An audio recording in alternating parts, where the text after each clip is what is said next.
Welcome everyone to another episode of Wong Chat.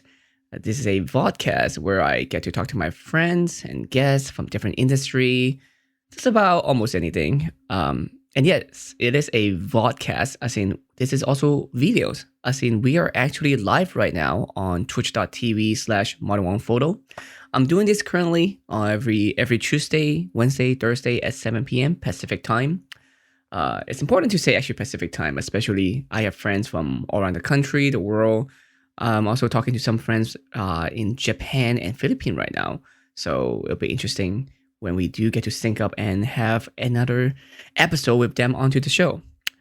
Also remember, you can watch this on YouTube. You can watch this on Twitch, of course, as I mentioned.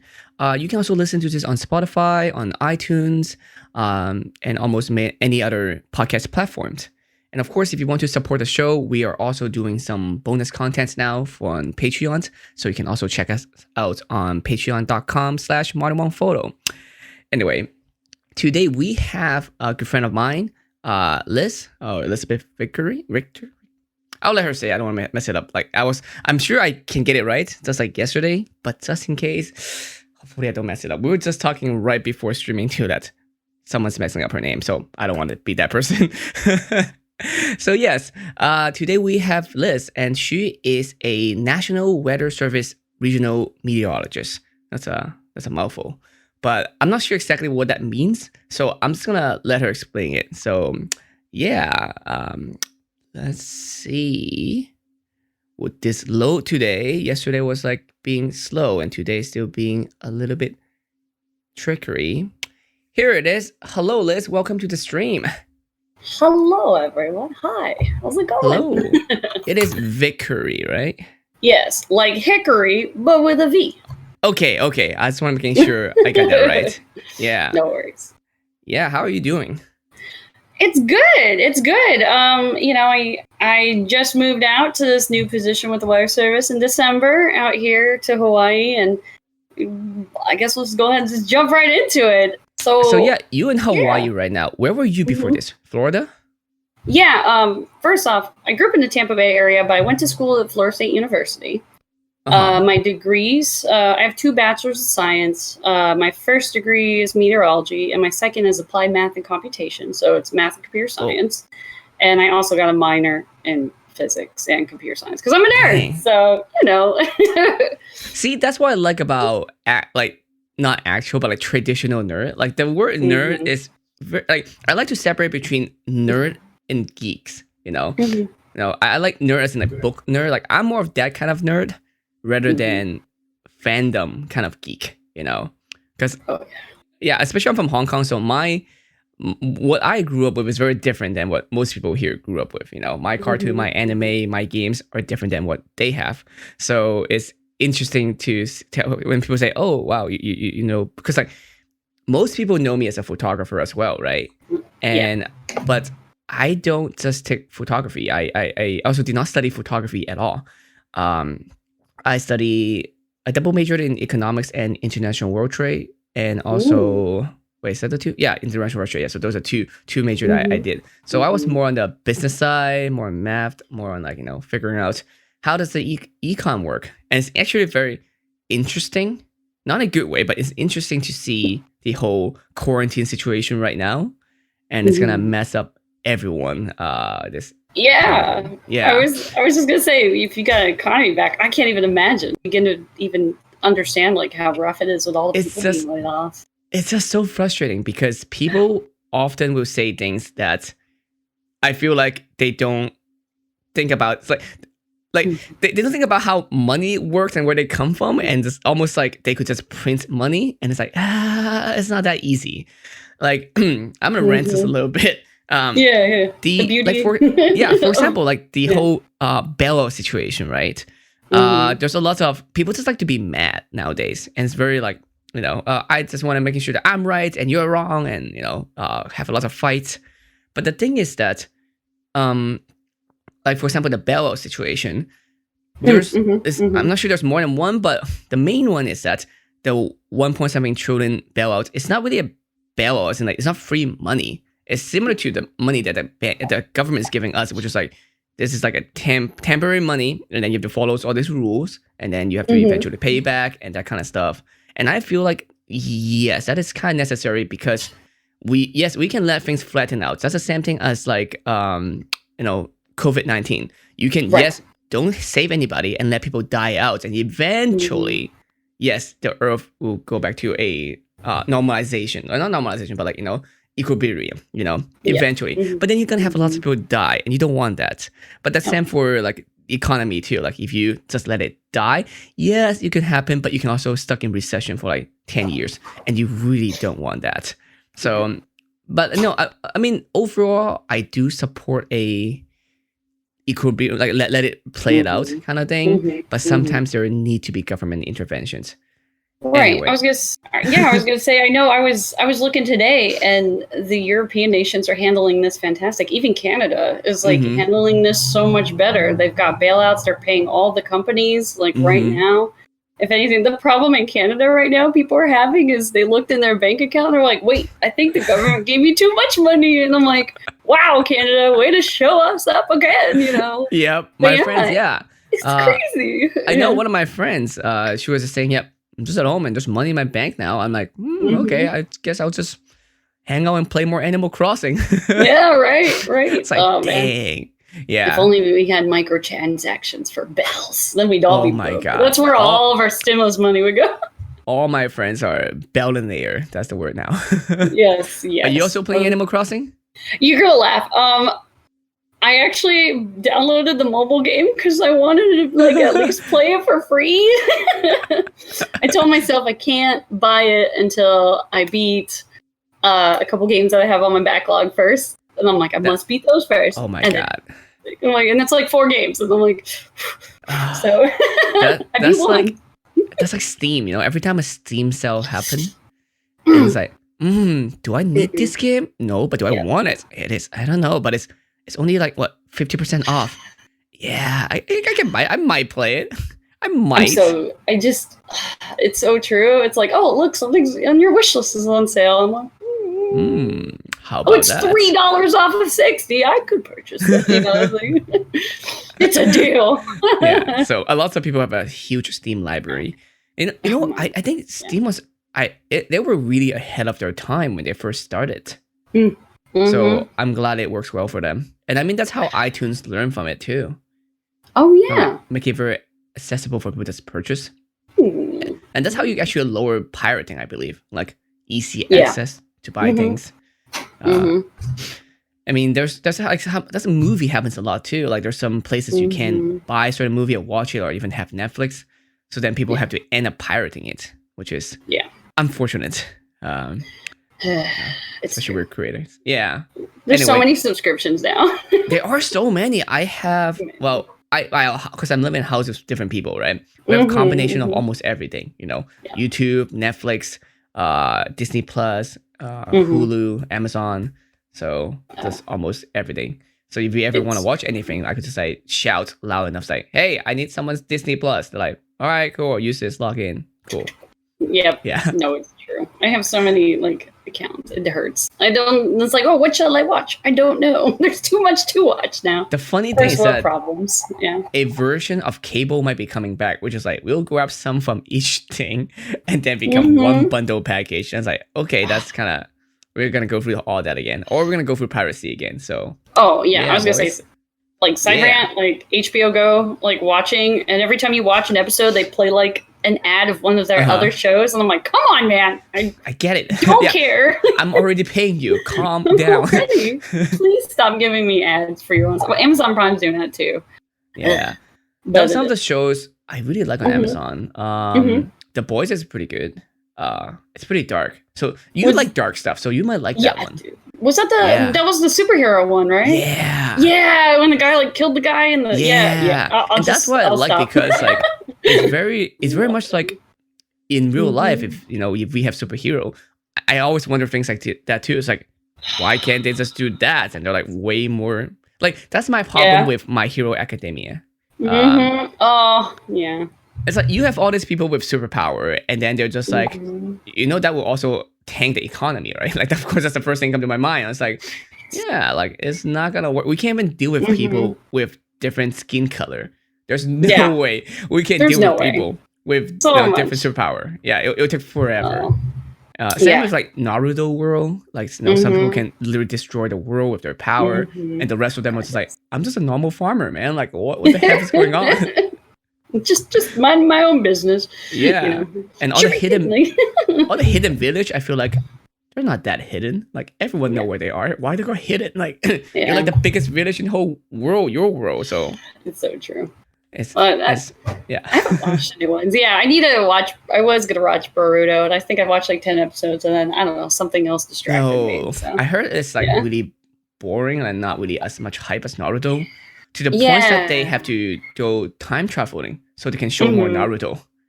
I can bet. I bet. It's like so true. Naruto need to carry the show rather than Boruto. So yeah.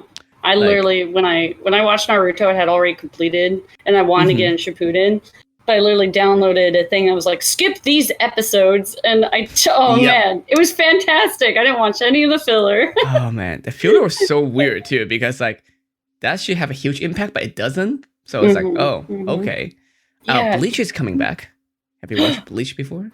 You know, that guy's story is really interesting. He was like, I just want to like write some cool fight sequences and like make like a cool manga with some fight sequences. And then they were like, make this a story, make this legitimate. Like, and he was like, okay. And then they kind of just threw shit and saw whatever stuck on the wall, you know?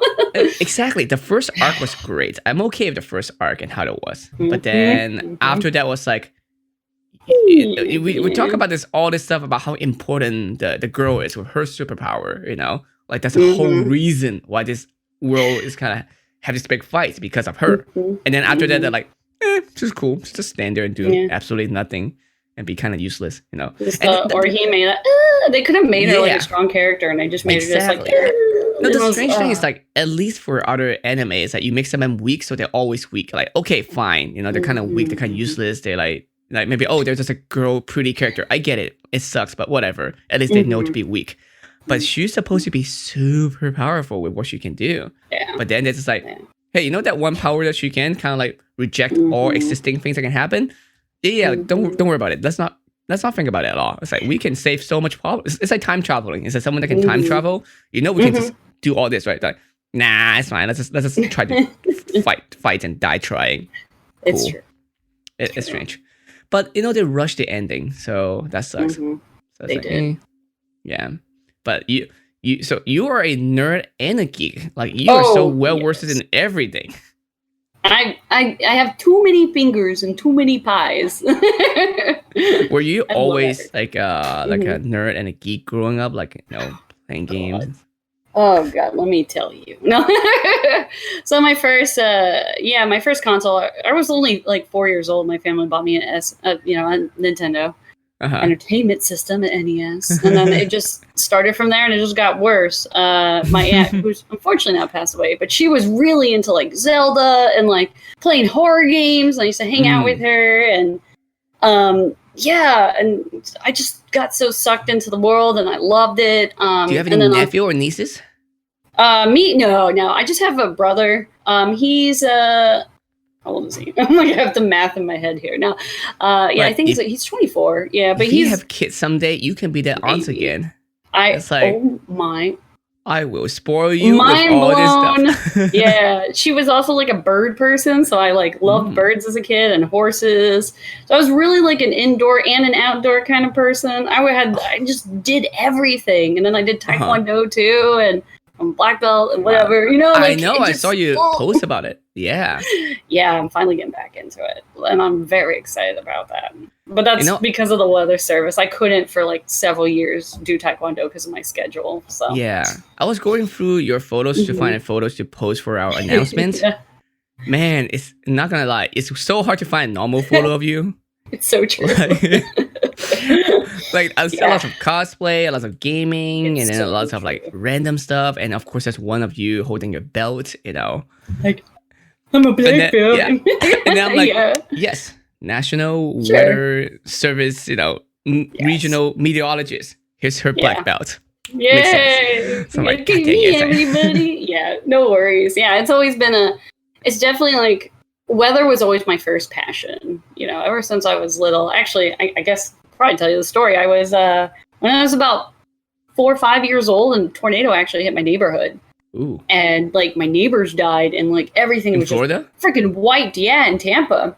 And it was an EF2 after. I had to look in the records to look this up recently, actually, because I did an interview. EF2. What does that mean? Yeah. So that's the enhanced Fujita scale. So originally it was a Fujita scale, which was this pretty much this Japanese gentleman who studied tornadoes, and he essentially developed a classification to determine the intensity of them. Now, you could have something that could theoretically be like an EF5 monster Oklahoma tornado, but it doesn't hit anything. So it's categorized as a 0. Yeah. It's crazy. Wait. So, okay. No worries. You're like...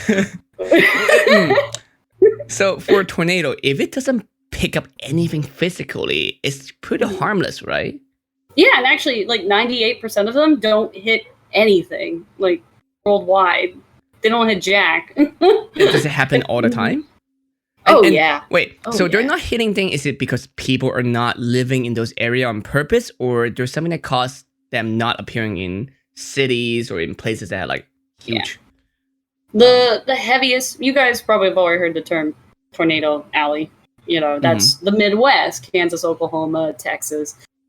Essentially, meteorologically speaking, the conditions with the Rocky Mountains, and you have this area of like warm Gulf of Mexico moisture moving into the area, and then you have this high heating of the dry air in the mainland and the Midwest, and those two interact together and develop what we call the dry line. So there's literally this line where either the air on the right's really wet and the air on the left's really dry, and then you have some sort of it's a fluid situation, so you kind of have this pressure air mass moving through, and they interact, and tornadoes galore. And we are like, the United States is the home of that, especially in the Midwest. And everyday clockwork, you get them all the time. And people still decide to live there.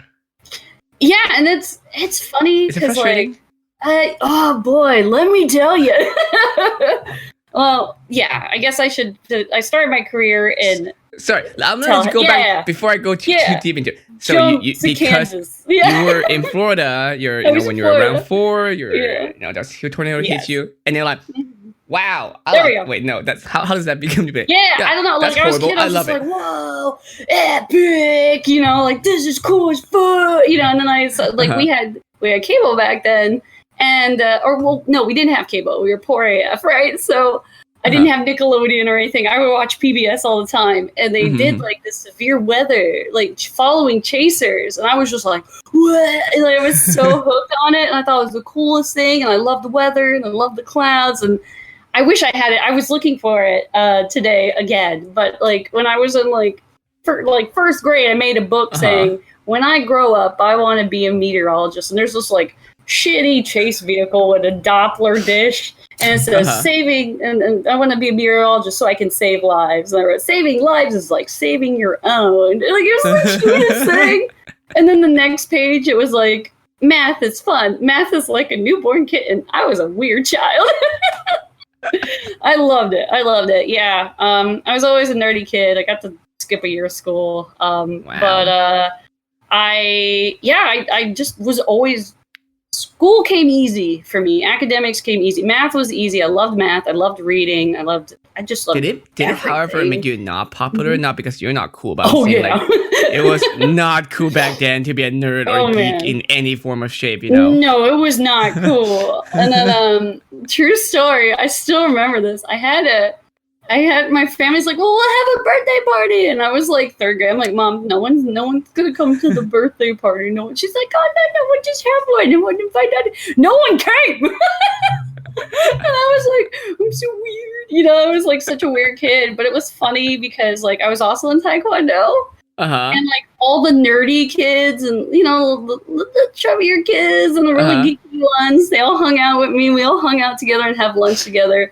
And if anybody picked on them, I would just like walk over and slug them. I got so many referrals in elementary school because I would just beat the shit out of other kids. It was horrible. I was a horrible person. No. And I just Like a remember sure tornado punch, man. Bam. it's like, yeah, right, exactly. The plus ultra man, let me tell you. No, yeah. But yeah, no, it's so true. I was a straight A student, but I kept getting into fights. And this is a horrible story I'm about to tell. I broke my like first nose in 3rd grade, but Wow. yeah, it's awful. My mom's like super short, and like the dad and her, they were like seeing eyes, and like she's like, your kid pulled her hair, and she punched him, and she would have fucking done it. That's like what we should have done. Yeah. And my mom's like, yeah, you beat the shit out of him. My mom, we're carbon copies. It's terrifying. But yeah, I remember like my principal's like, Liz, you're such a great student. You're so smart. Look at all this. Please stop getting into fights, you know? And she's like, and she had like this treasure chest thing. And she was like, I'll let you get a prize out of the chest if you don't get in a fight this semester. And so I was like, all right, got my eyes on that butterfly pen. I want that butterfly pen. It was like the pen with the little plastic. It was just dirty, but I thought it was the coolest. I saw all the cool kids with them, and I wanted one. So I was like, all right, you know. And then the kids would mess with me because they knew, you know. And I still remember to this day what happened. So like the end of the semester came, and she called my name on the thing, and I like showed up, and I was like, yay! And I got my pen. I was so happy. Next day in class. Next day, I'm sitting there with the pen. This kid walks over and snaps the butterfly off. Oh. It took 3 teachers to pull me off the kid. She beat the shit out of him. I was so mad. It was oh my God, it was a horrible child. I never started it for clarification, but I sure as hell finished it. Oh my God. Oh man. I feel like the principal or his principal, right? She was talking to you, and it's kind of like, I feel like it's those cop situation, you know, like you like a cops is like, you're going too ham on this, like you're making this hard, like I know you're catching criminal, but how do I report this to the mayor? Oh no. He's like, I'm last day retiring too. And then you're like, and I got called into her office the next day, and she's like, I'm so disappointed in you. I'm tired. I'm done trying. And I never like got in a fight after that, at least not at school. Okay. And there was 2 like in high school, there was 2 instances I got really close to it, but I established how crazy I was off the bat. No one bothered me. No, but it was fantastic. Middle school was a weird time. It's like this movie Joe situation where it's like you come in, you establish like, you know, don't mess with me, and they're like, okay, all right. Then you're like, be good for the rest. Yeah. No, some dude, I was still, I don't know. They called me Vic in high school, actually, for my last name, because I was Vic for years because there was like 5 Elizabeths in my class. And they all had different Lizzie, Beth, Liz, you know, and I was like, Vic, just call me Vic. It's kind of like a Robert situation, right? You have to decide you're going to be like Rob, Bert, Bobby, and then like all the others' names. And then for Elizabeth, it's always like Liz, Beth, Lizzie. Eliza is another one too. Oh my God. Yeah, so I just remember this guy like was trying to hit on me, and like he kind of like, you know, and I just like grabbed him on the shoulder, and I like right in the nads, and then like the school security officer was right there, and he was like, "You won't miss what you would get." I was just like, it was great. And my prom date too. I actually got kicked out of Steak and Shake because my prom night, not my prom date, but my prom night, I got kicked out of Steak and Shake because I got into a fight. That was the last fight I've had, I swear. It was great. I didn't start it. Fun. So, now I want to go back into like martial arts again. It's been years for me to train. Yeah, I trained for years. I did Taekwondo so much. I started when I was 7. And I was just getting skirmishes all the time. And my mom loves telling the story about how like she brought me home, and I was only like a red bella at that time, you know. But I thought it was tough shit, you know. And the kids were being picking on my friend, like Walter. I was like, "Mom, stop the car!" And she like stops the car, and I jump out, and I walk over. I'm like, "Leave him alone!" And my mom's like, "Daughter's about to get shit beat out of her by all these like high school kids, I swear." And I'm like, I'll kick your ass and tell everybody at school a little girl beat you up. And they just started laughing and walked away. It worked then. And I was like, man, shit. Because my mom's like, do you want to be a dancer or do you want to do martial arts? I was like, I want to be a Teenage Mutant Ninja Turtle, you know? Donatello. All the way, son. Yeah. So I loved it. Taekwondo is lots of throwings, right? Lots of grab kicks, and mostly throw. kicking. Yeah, I did do Aikido, which was a lot of throwing. Very yeah. nice. Yeah. I did Aikido for 2-3 years. So yeah, actually, I think I did Taekwondo for a little bit too. Not long, very very short period of time. Yeah, I did Taekwondo for 13 years, and I'm just getting back into it now. I blew out my knee, long story short, and I joined the weather service. And when you first work for the weather service, you work a week of days, a week of evenings, a week of overnights, every single week, switching every single week. So there was no way I could make classes, 2 weeks out of the, every 3. So yeah, it's kind of like that's why I don't do D&D because, I'm like at a convention every other week. So I can't be like, oh, sorry, guys, I'm out. No, 1,000,000%. 1,000,000%. But is it more stable for you now? Are you going back to doing Taekwondo stuff? Or? Yeah, I just started with a school, but then COVID hit. So I've been kind of training at home, trying to get myself back in a little better shape. I've already dropped 10 pounds since moving here, which is fantastic. Nice. I can't complain. Hawaii's fantastic. They do feed you too much. The meal portions are insane. It's insane.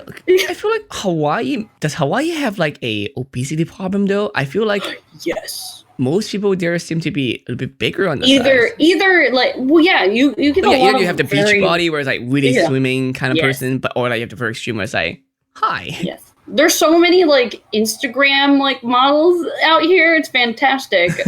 I look at them and I'm like, too much work. Because there's a lot of where in Hawaii are you? Can you tell me? I'm living on Oahu, the main island, and so you're gonna get a lot of tourists. Yeah, this is the big one. This is the big hotspot for tourism with Waikiki and everything else. But I live. It's funny because we were looking at places to live, and the west side of the islands, where all the Americans, sorry, the mainlanders come from. Hawaiians are Americans. Get it right. They are. I live on the west side. That's the Jurassic Park scene in this town called Kaneohe. I have the Bay Areas. Oh God, it's so pretty here. I can't even. It's gorgeous. But I fortunately make enough to live comfortably. So yes. It's so expensive. Yeah, because I was in Hawaii for a few times, and I was always talking to either Uber driver or taxi driver, and first of all, on your island, you get random rain. That's randomly coming. And I'm on the windward side. I actually have no AC in my place at all. It's all it's all open with windows that nice. Vent open, and it's just a breeze all the time. It's beautiful, but it does rain just all the time. And the second thing is that cost of living is high.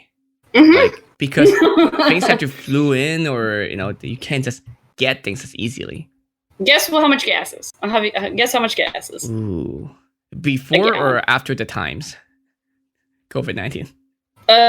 Today I guess. I don't know. Oh, okay. Because now it's so much cheaper in California.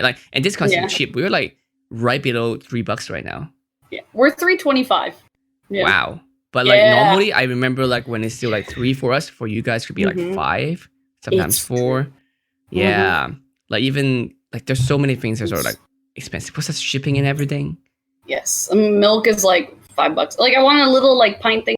Berry, pay $6 for it. 1 pint of blueberry, $6. In the mainland, that's $1. No, it's crazy the upcharge. And you'll go there and spend $200 in groceries, and you're like, this is not $200 worth of groceries. You're like, fuck, this is a week. So it's $200 of grocery. I actually need to do more than one trip, as much as I don't want to, grabbing the bags. But I feel in Hawaii, it's I can even do this in a hand and a half. I don't even need 2 hands. I have enough to open the door too. But and go ahead. How are they? What is Hawaii main source for income then? Is it tourism? Mostly tourism. Yeah, I mean they do have the plantation. They do have a couple different areas for farming. So they do grow the pineapples out here, which is pretty weird because it takes 2 years for one freaking pineapple to grow. So, but somebody told me actually when I moved here, oh, wait till you try a pineapple. It tastes different. It actually does. It's amazing. How much sweeter, fresher it is. More fresh. Yeah, it's just more fresh. not like a super green banana, but like a banana that's just perfect, you know? more fragrance. Oh, not fragrance, more like flavor to it, you know? Oh, yeah. I was surprised. I'm like, oh, man, this doesn't taste like shitty canned stuff, you know? And when I lived in Kansas, it looked like every damn vegetable was gangbang before it was put into the freaking thing. Yeah. I'm like, man, this cucumber's seen better days, you know? Like, it's pretty nice. That's great. So sorry for you, bud, you know? I feel like Veggie Tales? Yeah. I feel like COVID-19 gonna hit Hawaii pretty hard then. Yeah, you know, it's actually crazy. So, like, we shut down and we influx. I looked this up. So our population's 1 million, but with just tourism, we get about 10 million visitors, like, to the island chain, like 10 times our population.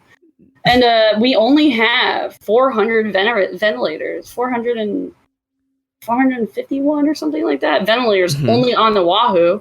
Then there's like 3 in Maui, and then, like, you know, like 10 on the Big Island, because it's all tourism and everything else, and they usually don't have to have that. But we started early here, at least. We started quarantining. That sounds like a cocktail, a quarantini. We started March 16th. So I've been working from home since March 16th. And I'm grateful that the job that I have now, I can work from home, because if I was still in a local office, I'd still be going in every day. So... And but would they affected by the lack of, you know, tourists, and, you know, then people are not spending enough money? Oh yeah, I don't know. Yeah, you can see the food banks, like, here, like, everybody's lining up, and everybody's like, I mean, most people can't survive a paycheck, you know, without a paycheck, especially here in Hawaii. I mean, all those Uber drivers stuff, I mean, they're hustling. They got like 2 or 3 jobs just trying to make ends meet. You can really see, like, I've lived in places before, you know, I grew up in Tampa, and you can see, like, areas which are a little bit rougher, how hard it is. But here it's like anything that's on sale is off the shelf, like on sale for food. Like, when you go in, you're like, oh, let me get some tacos. The whole taco section cleared out, you know? Jeez. Yeah. So it's very noticeable. And there's a lot of homeless too. So oh yeah, I heard about that too when I was visiting. Homeless is a big problem, and it's something that we still haven't figured out how to tackle. Like, it's in every major city, you know. Yeah. So it's kind of tricky. Yeah. But so now you're working from home, but do you not need like crazy machine to work, like, at an office? Like, I don't know exactly. Tell me more about your job. Like, what is your job? Like, how does it work? Sure. So originally, when I first got into the weather service, I was a operational forecaster. I started my career in Key West, and then I went to I started my career in Tallahassee, Florida.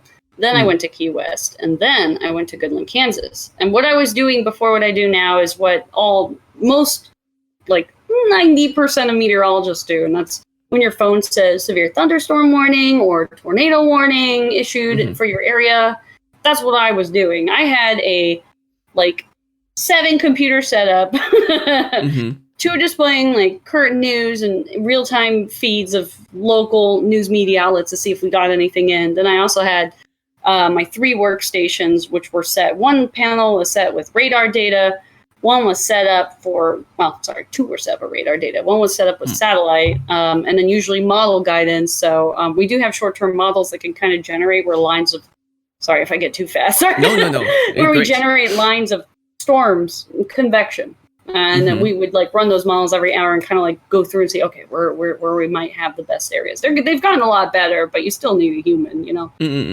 We still add value in the first 3 days of the forecast, but that was the big part of my job as an emergency support meteorologist before, was issuing these warnings or getting the forecast out. And it wasn't just tornadoes. It was also winter, flash floods, you know, fire, weather forecast, you name it. I did it, weather-related stuff. Also, we do have to train for, like, nuclear fallout sort of stuff, too. So imagine, you know, there's a bomb that goes off somewhere. You know, you're going to need it on scene pretty much to, like, tell you which way which way is the wind going to blow, which way the plume is going to move. Is that it takes forever to get rid of them, right? Yes. They just travel. And you can't really just, like, you can't really, like, spread a net and grab it and say, all right, we got to contain and throw in a box or something. Yeah, it's invisible. It the hard part, happens. the scary, those are actually more scarier because you can't really see it. You can't be like a tornado. It's like oh, it's going to destroy my house. I can see it coming. But yeah, we have models that we run for that. Yeah, biological terrorist attacks, things like that too, that you wouldn't normally think of. And each forecaster within an office has like specialties or subject matter experts of.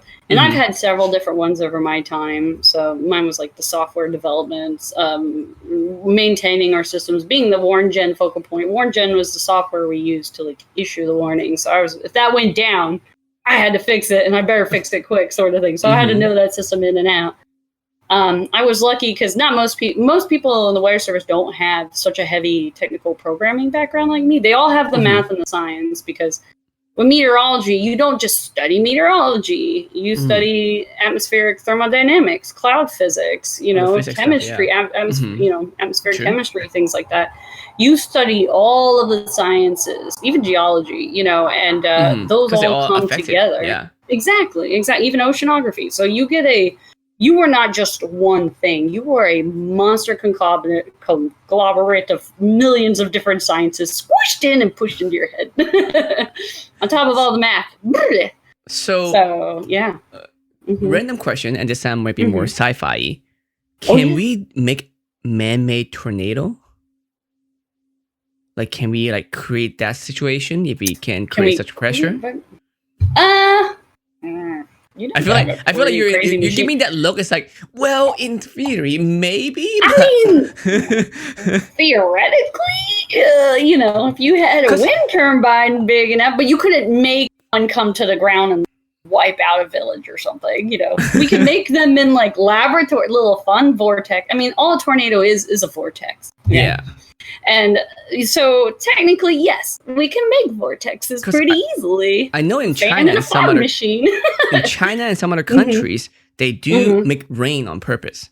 Yeah, so cloud seeding, oh boy, this is a fun one because tin hat kind of people can really work up about this. So, so the story, what we did, and there's a couple different studies. I forget, it was Operation. Oh man, it has such a crazy name. You're like, ugh. So after that, because it was trying to use it as like a defense thing or something, to see if we could double flood on them or something to like seed the sky and like cause damage. Well, every action has an equal and opposite reaction. So like if you have an area that's like dry and drought and you cloud seed.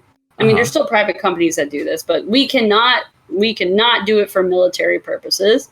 But I'll tell you the one situation, it has been used that have like extreme drought and like it's just dangerous at this point. So they'll hire a private company to come and seed. But when you get that rain dropping there, you're taking away from somewhere else. So it can actually escalate the problem and stretch it out. You know what I mean? So they did, I gotta find it again. I'm like 95% sure I'm going to get this right. They tried to cloud seed a hurricane to try to kill it, to kind of make it rain out on itself. Can you do that? They tried.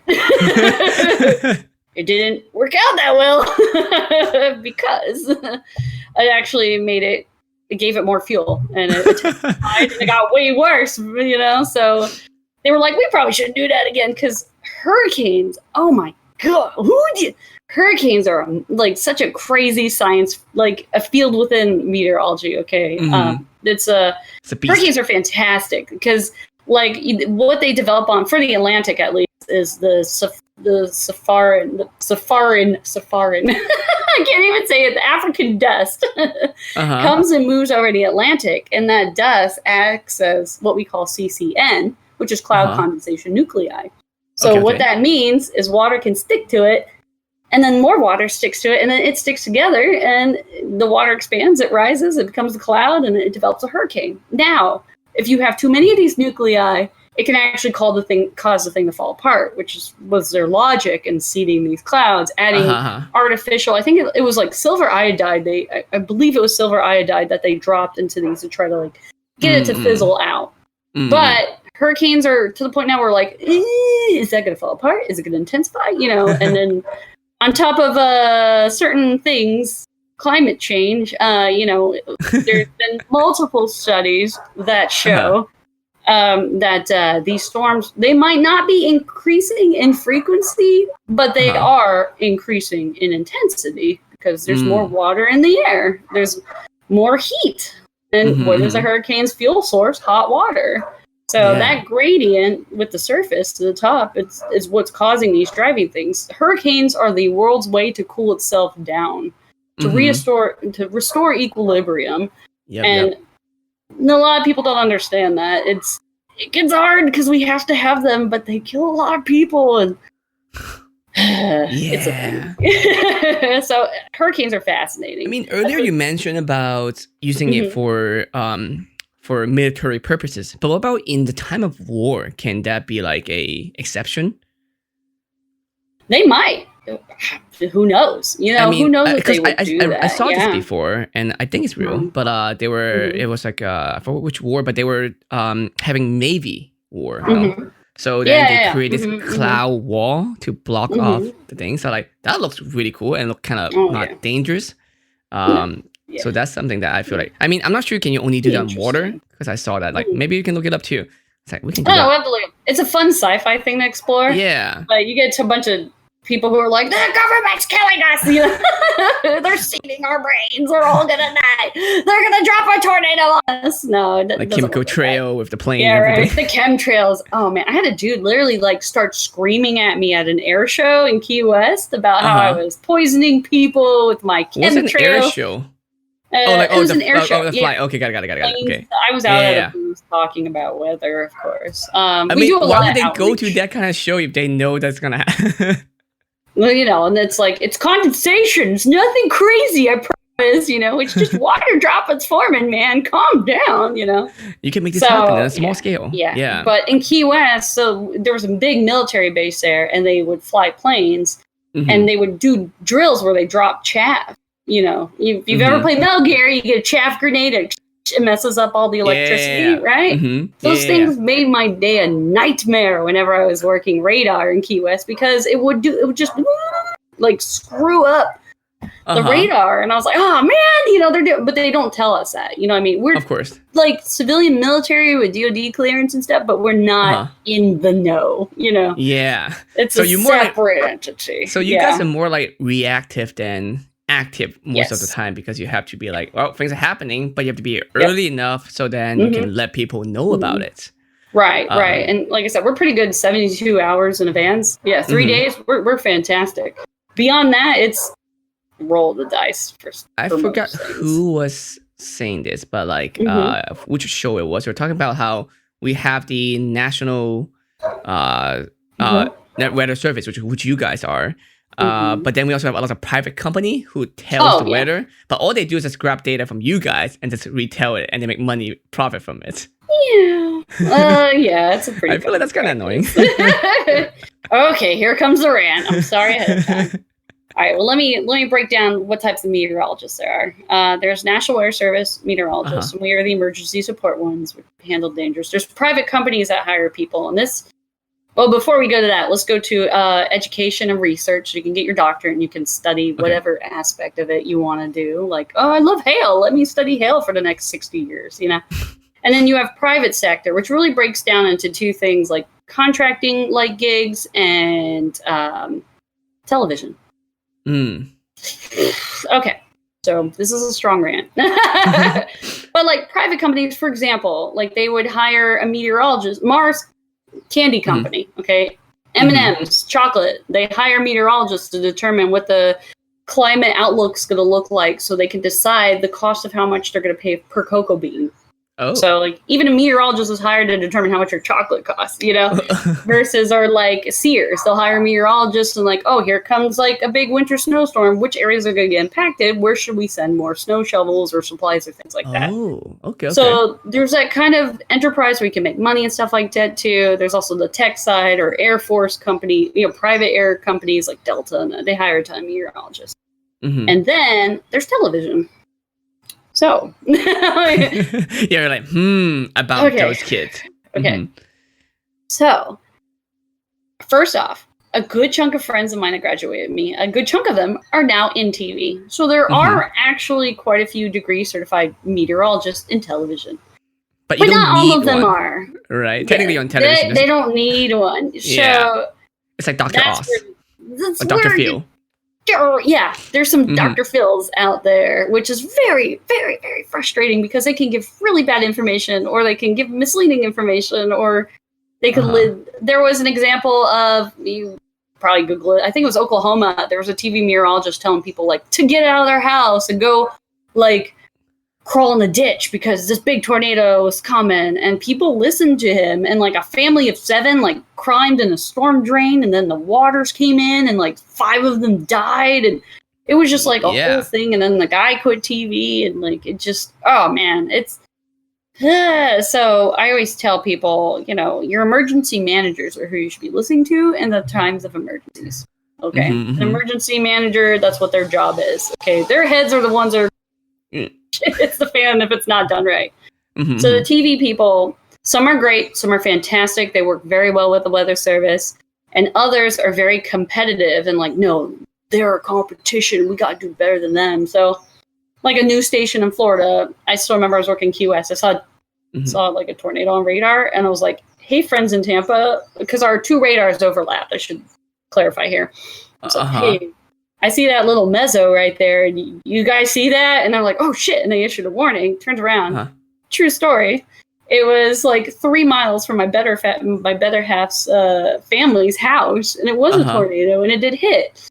But their TV, I went there for Thanksgiving that year, that area, and on the news was like, we caught it first before the weather service. Trust us for your weather news source. And the guy's like, not even a real meteorologist. And he's like, AMS certified. AMS is the American Meteorological Society, and that's pretty much where we go have our conferences with all the science and the research and all the things we've done or discovered or reviewed case studies of past storms so we can learn from the past and improve in the future.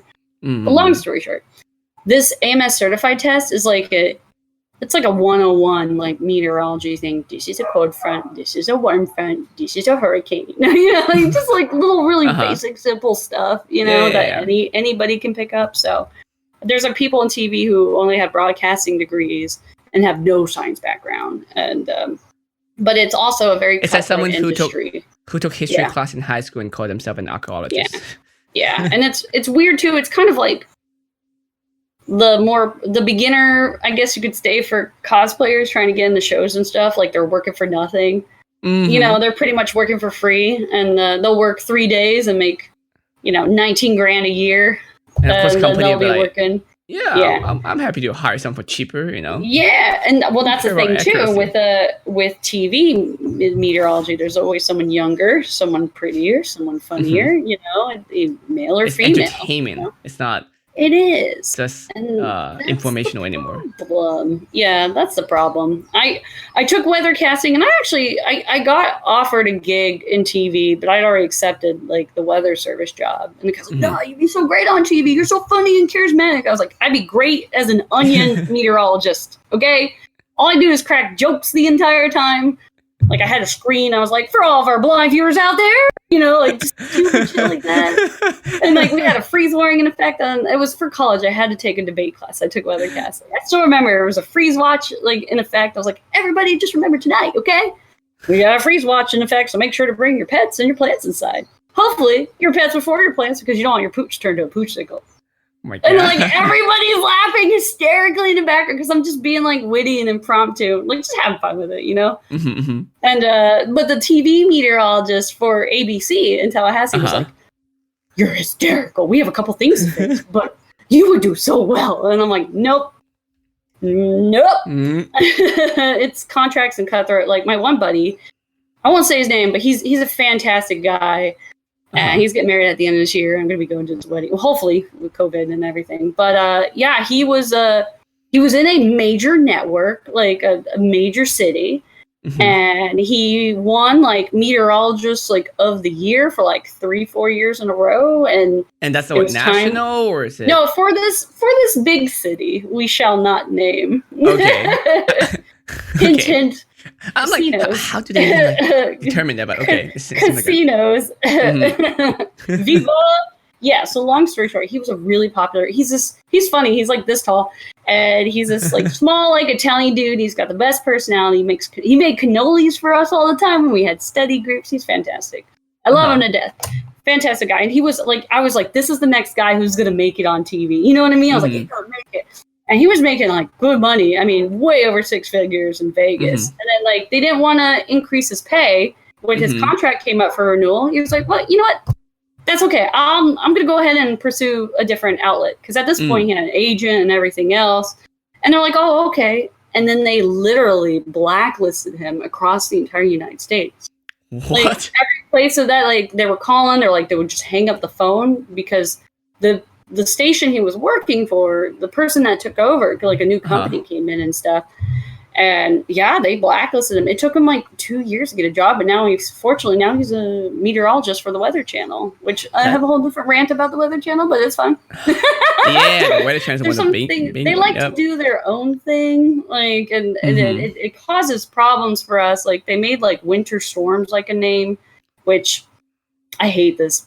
This is a deep hatred for me. Like I hate that they did this. I get calls all the time about these winter storms. When I was in Kansas, at least. What happens is winter storms are a fickle mistress, and you don't know how bad they're going to be. Really, those are probably the things that we're still really trying to work on. It could be a major snowstorm or something pretty minor, not, or the snow band could set up here, and then literally, Goodland, Kansas had no snow, and 40-minute drive to the east, they had 7 inches. Yeah, and then shut down the town next to us. But we were forecasting 7 inches, and we didn't even get trace snowfall. We got nothing. We got no snow. The band literally just. So we don't name winter storms because they're so fickle, and sometimes they fall apart really quickly, really rapidly, or they increase rapidly, and we get our warnings out. But we name hurricanes for a reason because they are big monster systems, and we did it to kind of give it an identity so people would take it a little bit more seriously. So who gets to name them anyway? Because they always have some crazy names. There is an organization. It's not NOAA. It's another worldwide organization. It's on the tip of my tongue. I have to look it up. I joke that NOAA, the National Oceanic Atmospheric Administration, is actually the national organization for the advancement of acronyms. So it's a pain in the ass to try to remember them all. But yeah, they a list, and they change names every year. And if a name gets retired, it's usually because a storm was devastating, like loss of life and the economy. So, and our mission at the Weather Service is to protect life and property for the enhancement of the national economy. That's like our slogan, So when people are naming these storms, they named a storm Gandalf, like a winter storm Gandalf, and then all the memes you shall not pass, shall not pass these icy roads, and everybody was like, oh my god, this is so embarrassing. I mean, at least they're not gamers. I mean, if gamers name them, it's gonna be horrible, but who's the Destroyer 69 coming into town? Confuse us. Yeah, people confuse us all the time. If you've ever seen Sharknado, they say the Weather Channel has issued a tornado warning. It took all my being not to just put my fist through the fucking TV when I saw that. And then they drop a nuke in the tornado. Oh man. Yeah, an average storm is the equivalent of 30 or 30,000 nuclear explosions. It's it doesn't work like that. If you take Sharknado seriously, that's your first mistake, my friend. I had people call me after that movie came out.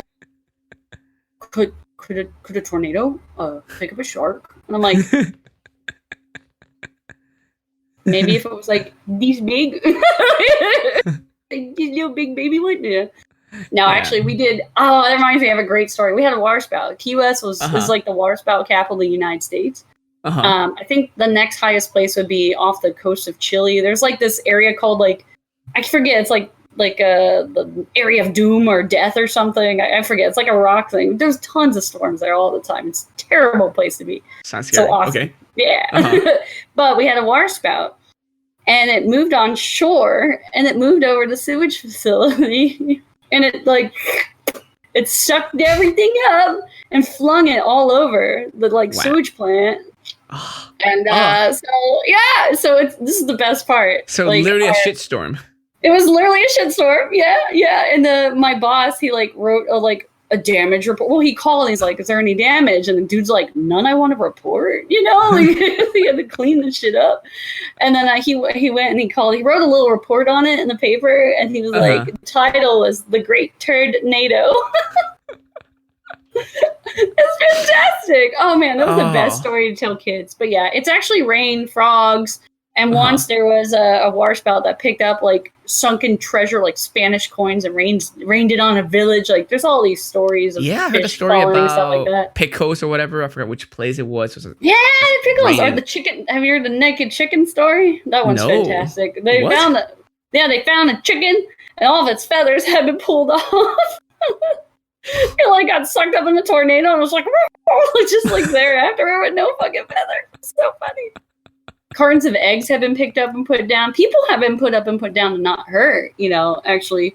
Unfortunately, some people that I knew, somebody I really looked up to in the community who was a tornado chaser. Remember I told you watch those documentaries? Yeah. Well, one of the guys there, his name was Tim Samaras, and May 2015, I think it was El Reno. My Met friends could correct me. It might have been the El Reno tornado, but it was a monster, and they were chasing it, and it made a right degree turn, and it hit them directly. So, and they actually got these big monster tornadoes. You get sometimes what we call satellite tornadoes. So there's two little tiny tornadoes going around the big one. So because there's just so much rotation and flex, everything's going on. But yeah, it turned right, and he had been chasing for 30, 40 years. Tim Samaras, his son was trying to become like a Hollywood movie director, and he was recording stuff. And his longtime chase partner, coworker, research bud Paul. The tornado turned, and their car got picked up, and they're the first people. All three of them, they said that they hit the ground at 185 miles per hour. Jeez. There was no chance.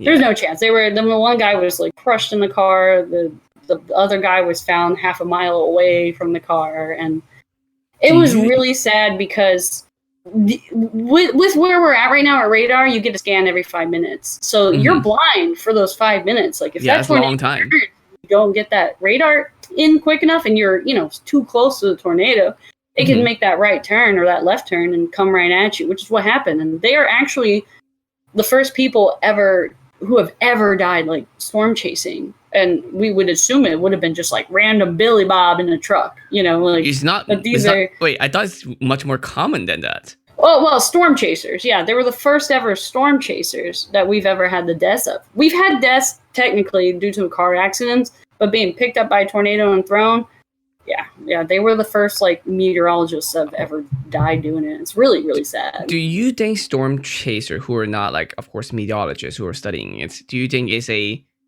brave thing or stupid, or is it just, I don't know. So it's funny because like coming out of college, I thought I knew a lot, like I was like, I'm pretty confident. I think I could go chase it. And then what they do your first 2 years when you join the weather service is you do a year of radar training, intense radar training. Then you do a second year with continuing on the radar training, building on it, but more of the social science side, boy who cried wolf, only warn if you have to sort of thing.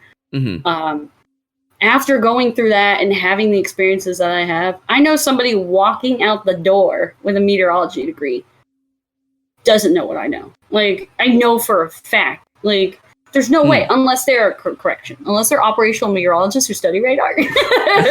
That's a different field. This is specific what we do in the weather service. But I know, and just most people in general who chase out there, they might not have that experience. I'm kind of the person that's like, with storm chasers, I think you should leave it to the professionals, But that being said, there's plenty of meteorologists out there who don't have the radar training, who run these operations, it gets hard because you don't know what each individual person's like understanding or knowledge level. Like, but also after when being to know somebody, it's dangerous and when it's not dangerous, right? And being as someone who has sit there, watched the storms, tracked it, and issued the tornado warnings in real time. I mean, it's high stress. Like everything, phones are going off. People are like freaking out.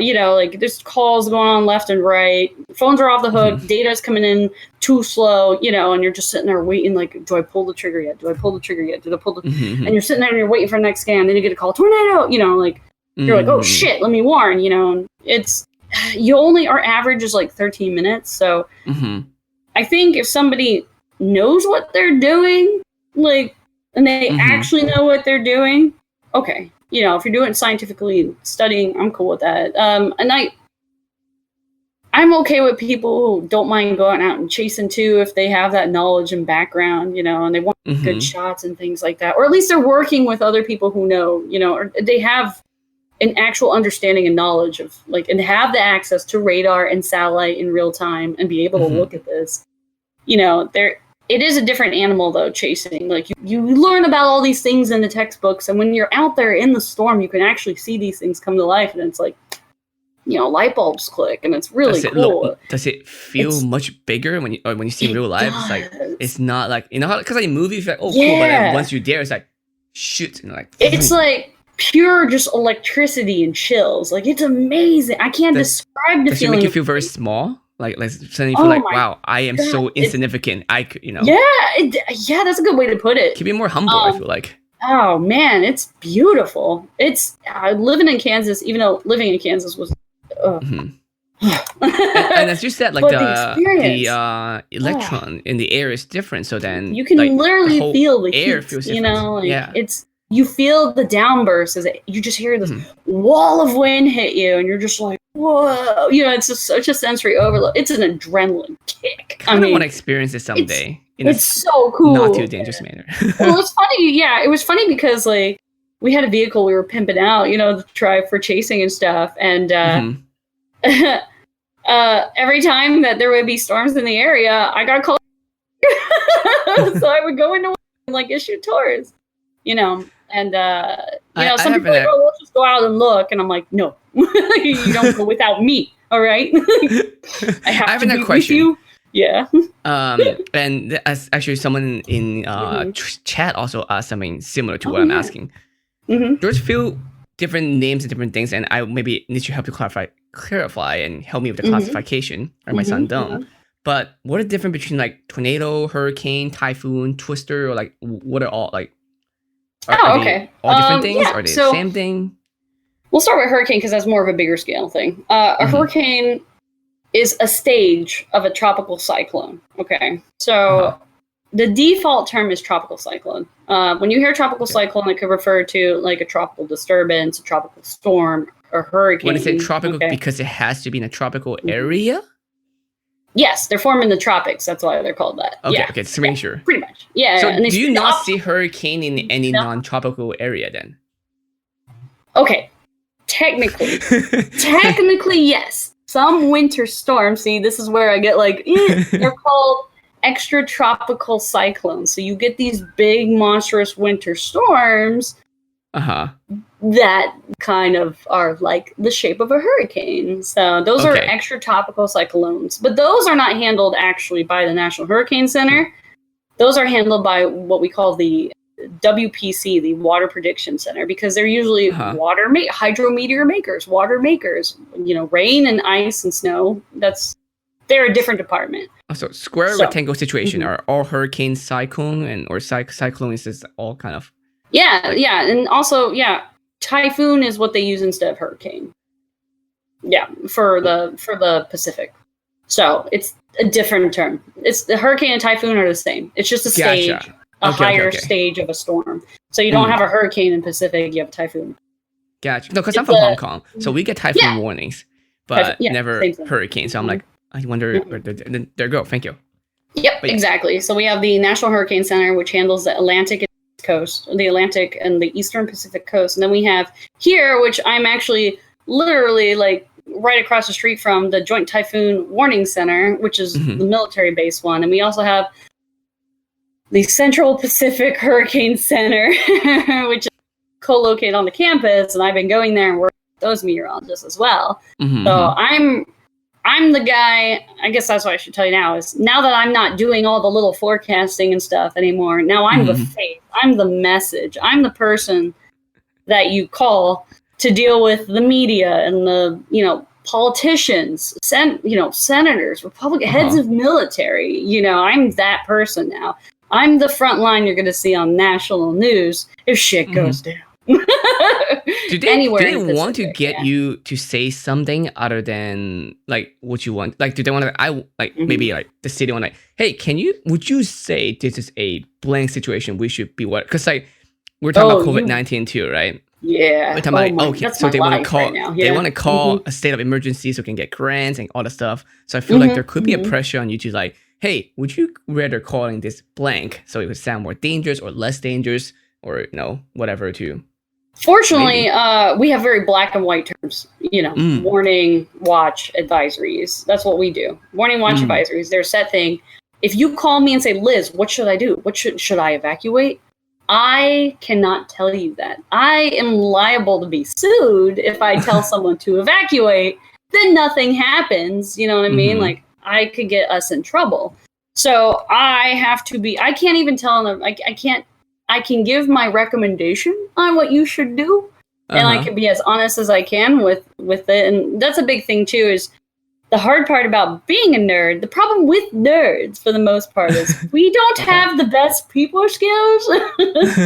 Now, I'm a socially awkward extrovert, so extremely extrovert. Extremely extroverted. But I'm very empathetic, which I think works very well in my favor. Like when I'm serious and I'm scared, you will get that feeling. You will understand based by my body language and my emotions. Like, you need to act on this. Please take this seriously. I can completely, I will change my mannerism because I live here. This is my community, and I want people to be safe. People die from right. Things, yeah. And I have, and people I've cared about actually in my childhood too. I had a friend who was caught in a flash flood, and now she's a human vegetable. It's like really sad stuff, and the news can hype it too much, and sometimes they can blow things out of proportion. And I have to backtrack it too, but I have to be careful because I here we go. You might have remembered this last year called Sharpie Gate. Sharpie. Did you hear about Sharpie Gate? No. It was before we get into that. Oh yeah. Because someone did ask that. Twister, is that the same thing? Oh, Twister. Yeah, that's just a fun word for tornado. Okay. It's a fun word. Yeah. Good. Yeah, Okay. no Just want to make sure I don't want someone to be like, I asked that question and they said kind of. Oh yeah. Word. Sorry. Okay, oh yeah. Good. Yeah. Sharpie Gate. Oh wait. Okay. Hold on. Tornado. I didn't tell you about tornado. Sorry. Yeah. So tornadoes is just a. Okay. Now there's different classifications. We have land spouts. And we have water spouts, and then we have tornado is the other term. Okay, because earlier you said water spouts are like a plant? Yeah, so water spout is essentially a tornado of water. Land spout they're a little different, okay? So when you hear tornado, you immediately think of the big monster scary one, right? Yeah. They're not all that way. So land spouts and water spouts, they still have the potential to be dangerous. Like a water spout is different in the sense that it forms on the surface and the air above, and it actually comes from the bottom up. And actually, because of the temperature gradient, it can be a really dinky little storm that pops up really quick. It doesn't have to be a supercellular storm. Now, a supercellular storm is what you probably know better known as a cumulonimbus cloud. So this is a monster storm. It's spinning, it's convecting, and it's going like, boiling water, man. Actually, here, to bring it really far back, the sun hits the ground, right? The ground gets warm, right? Now that's called, what is that? That ground, what happens is the air near the ground. Okay, this is how wind and weather works in general. Okay, we have the sun. The sun hits the ground gets warm. The air near the surface of the ground, through conduction, through touching it, it gets warmer. And what happens is air rises, it expands. All right, and it keeps getting bigger and bigger and bigger and bigger and bigger until it gets fat. And as it goes up, what happens as you expand? You actually have like a convective system. Like it'll get big and it'll get too much water in it, and it'll kind of like fall back down and come back up, and it'll fall back down and come back up. That's the development of any cloud. Okay, any cloud at all. So when you have these areas of like heavy moisture and dry, and that dry air gets warm and shoots up, very quickly because of what we have. It's called an inversion. I have to show the picture. You might have heard in a movie called The Cap. So we have these really ugly graphs. They're called soundings. They're called skew-T soundings. And as the air heats up, and once it breaks that, it's all crazy, man. Big thing you'll hear chasers say, or like you'll be watching radar, and it's called unzipping the atmosphere, and literally the storms just instantly. It's like I don't know if you've ever seen the thing where they take the bottle and they like smash it, and then the water freezes instantly. It's kind of like that kind of situation, but throughout the whole atmosphere. It's always like quick, rapid, like pressure changes. That's how a lot of weather happen. Yeah. Yeah, pretty much. High goes to low all the time, and it's always moving in fluids, so thermodynamics. But what happens is with these land spouts is you get so much heating at the surface, cooler little area on top, that literally starts developing a vortex at surface. Comes up. Unlike the tornadoes you think of, they're supercellular, meaning there's multiple rotation and thing going on into this bad boy. I usually joke around with kids and I say, just imagine it. The cloud is trying to poop, it's trying to poop out the excess, Tornadoes always form on the tail end of the cloud. You have the big updraft sucking everything up, all the air quickly rising, expanding, and just like an explosion goes up, must come down. But sometimes it's so violent, it develops these tornadoes. Now, a hurricane is a band of supercellular thunderstorms. So within each of these, you've seen it rotate. Yeah. And you see the branching off branches on each of those is its own individual complex. And those storms develop within them tornadoes. You can have tornadoes in them. And they're usually very quick and they're incredibly hard to catch. And they can be really bad, actually. That's not very dangerous. Oh, yeah. When you have a big tornado oh, man. It's pretty crazy. So you issue a tornado warning on top of already being under a hurricane warning. It's like, what do you do differently? It gets pretty hard. So sometimes I try to convey that. It's like you can die if you super die, you could die or super die. But you were asking me. Side question too before we get to your Sharpie Gate. Yeah. Sharpie Gate, that's what it was. Before we get into that, this is something I'm very interested in because I'm a photographer. Lightning. Are you familiar with lightning? Fantastic. If my understanding correctly, again, this is things I just read on the internet. I don't know how accurate. They form from ground to go up instead of we always imagine coming down from the sky, right? There are two types of lightning. Yes. Ground to cloud lightning. Yeah. All the particles charge up and then the cloud particles charge up and then boop, it shoots up, but then you see the image, So it's kind of confusing looking because you see it coming down. Yeah, why do we always see it coming from up first then? Because even slow-mo videos, they're boom, brighter. Yeah, and brighter, then and coming down. Branches down. Yeah, so that's a good question. I think about that. I probably know the answer. I haven't been asked that in a long time, but I was going to say the field of meteorology. It is from a lot of them is from ground up, right? Right. We also have cloud lightning, so they just shoot across.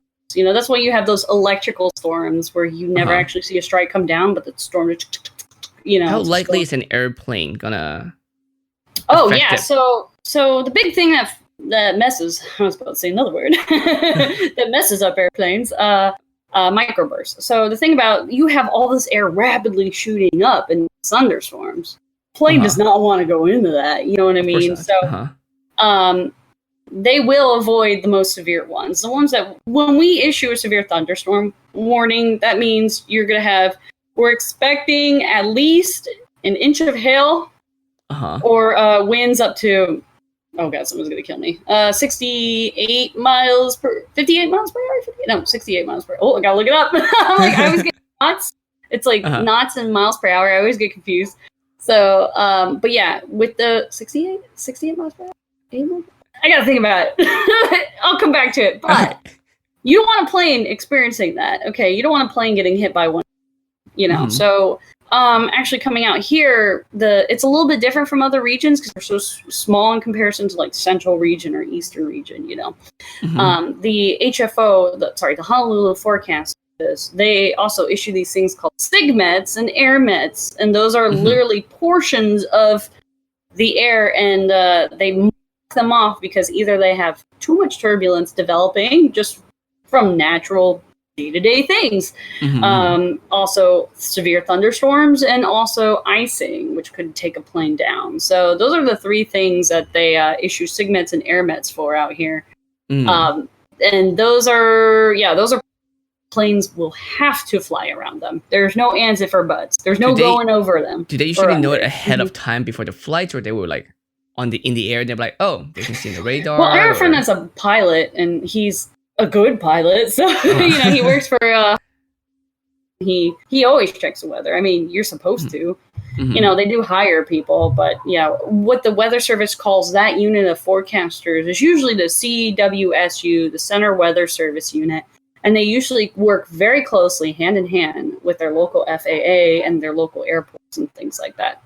I actually got offered the Hawaii job, and then the next day I got offered the CWSU job for Chicago. And they were like, do you want to go to Chicago instead of Hawaii? And I'm like, no. No, I'm going to Hawaii. Yeah, no offense to anyone from Chicago. That's no just offense, Chicago, that much fun. But I'm not going to pick Chicago over Hawaii. Okay. Yeah, Hawaii's not a lot better. Plus, it was more money. I'm just saying, and a bigger. Yeah. It was actually a promotion, so I'm not allowed. But Strawberrygate. What was that? Yes. Okay, so last year there was a hurricane in Florida. And everybody was freaking out about it because it would be a big one. It was going to cause a lot of damage. Long story short, it ended up kind of like veering off. It still caused damage and flooding but not as bad as sound. But in Georgia, yeah. But President Trump had shown the track in the Oval Office, and he literally, there was just a Sharpie circling Alabama. Oh. So, okay, wait. Let me rewind first. Donald Trump tweeted that this hurricane was going to be a huge dangerous situation for the states of Florida, Georgia, Carolina, and Alabama. The track previously did have Alabama briefly touching it, but this track changes like every 3 hours. Okay, so and it wasn't even far enough yet for them to like start issuing warrants or anything else. And long story short, it had been a day since it showed that it might impact Alabama, because we're talking like day 5 out. Okay, it was that's a long time. Yeah, it was the 3-day rule. So all of a sudden, a buddy of mine actually is working in the Birmingham, Alabama office. Their phone just goes off. I mean, people are calling panic, like just because the Weather Service, if you guys didn't know, if you go to weather.gov and you put your zip code in, you scroll down, you can see where your office is located, and you can call them 24/7 to get personal forecasts. If you're bored. If you're bored, call us at 3 a.m. We ain't got nothing better to do. It's true. That's why we have the day shift, night shifting, right? Because there's always someone on call. Yeah, so we always had to have 2 bodies in the building too, because of emergencies. So, so Alabama put a tweet out right afterwards saying there will not be any impacts of this hurricane, to Alabama. There's nothing, and everybody is like, "Ooh, because Trump had just tweeted the thing," and 15 minutes later, Alabama tweets, "No, there's no hurricane coming to Alabama." And then he held the press conference instead of just saying he was mistaken, which is nothing. He will never do that. He could even just say like, "Oh, things have updated since the last time I talk about it." Right. Then nobody will be at fault, he was pulling back maps, and then he pulled up. What he did is he pulled up the current NOAA hurricane track. Which didn't have Alabama at all. Like, it was curving like halfway through Georgia and going up. And he just took a Sharpie and around Alabama. Like, he just went around the state, like on the official NOAA hurricane track. So he doubled down. He doubled down. And then it was for days. And oh my God, it was awful. Even people were calling us, in Goodland, Kansas. Honestly, the county I lived in was 97% Trump power. Okay, 97% voted red in the presidential election. Okay, they're Trump lovers. And even I, in Goodland, Kansas, was getting phone calls saying that I had a liberal agenda and was trying to make the president look bad. And I'm like, what? And then our people at Heads of Leadership, which I've had the opportunity now to meet the head of NOAA. His name's Dr. Neil Jacobs. He was the guy who had to deal with this fallout. And he was dealing with Secretary, was it Wilbur Ross? I want to say it was Wilbur Ross. But it was absolutely awful because we're trying to keep to the science only and not making it about politics. And people are just trying to make it political again and again and again.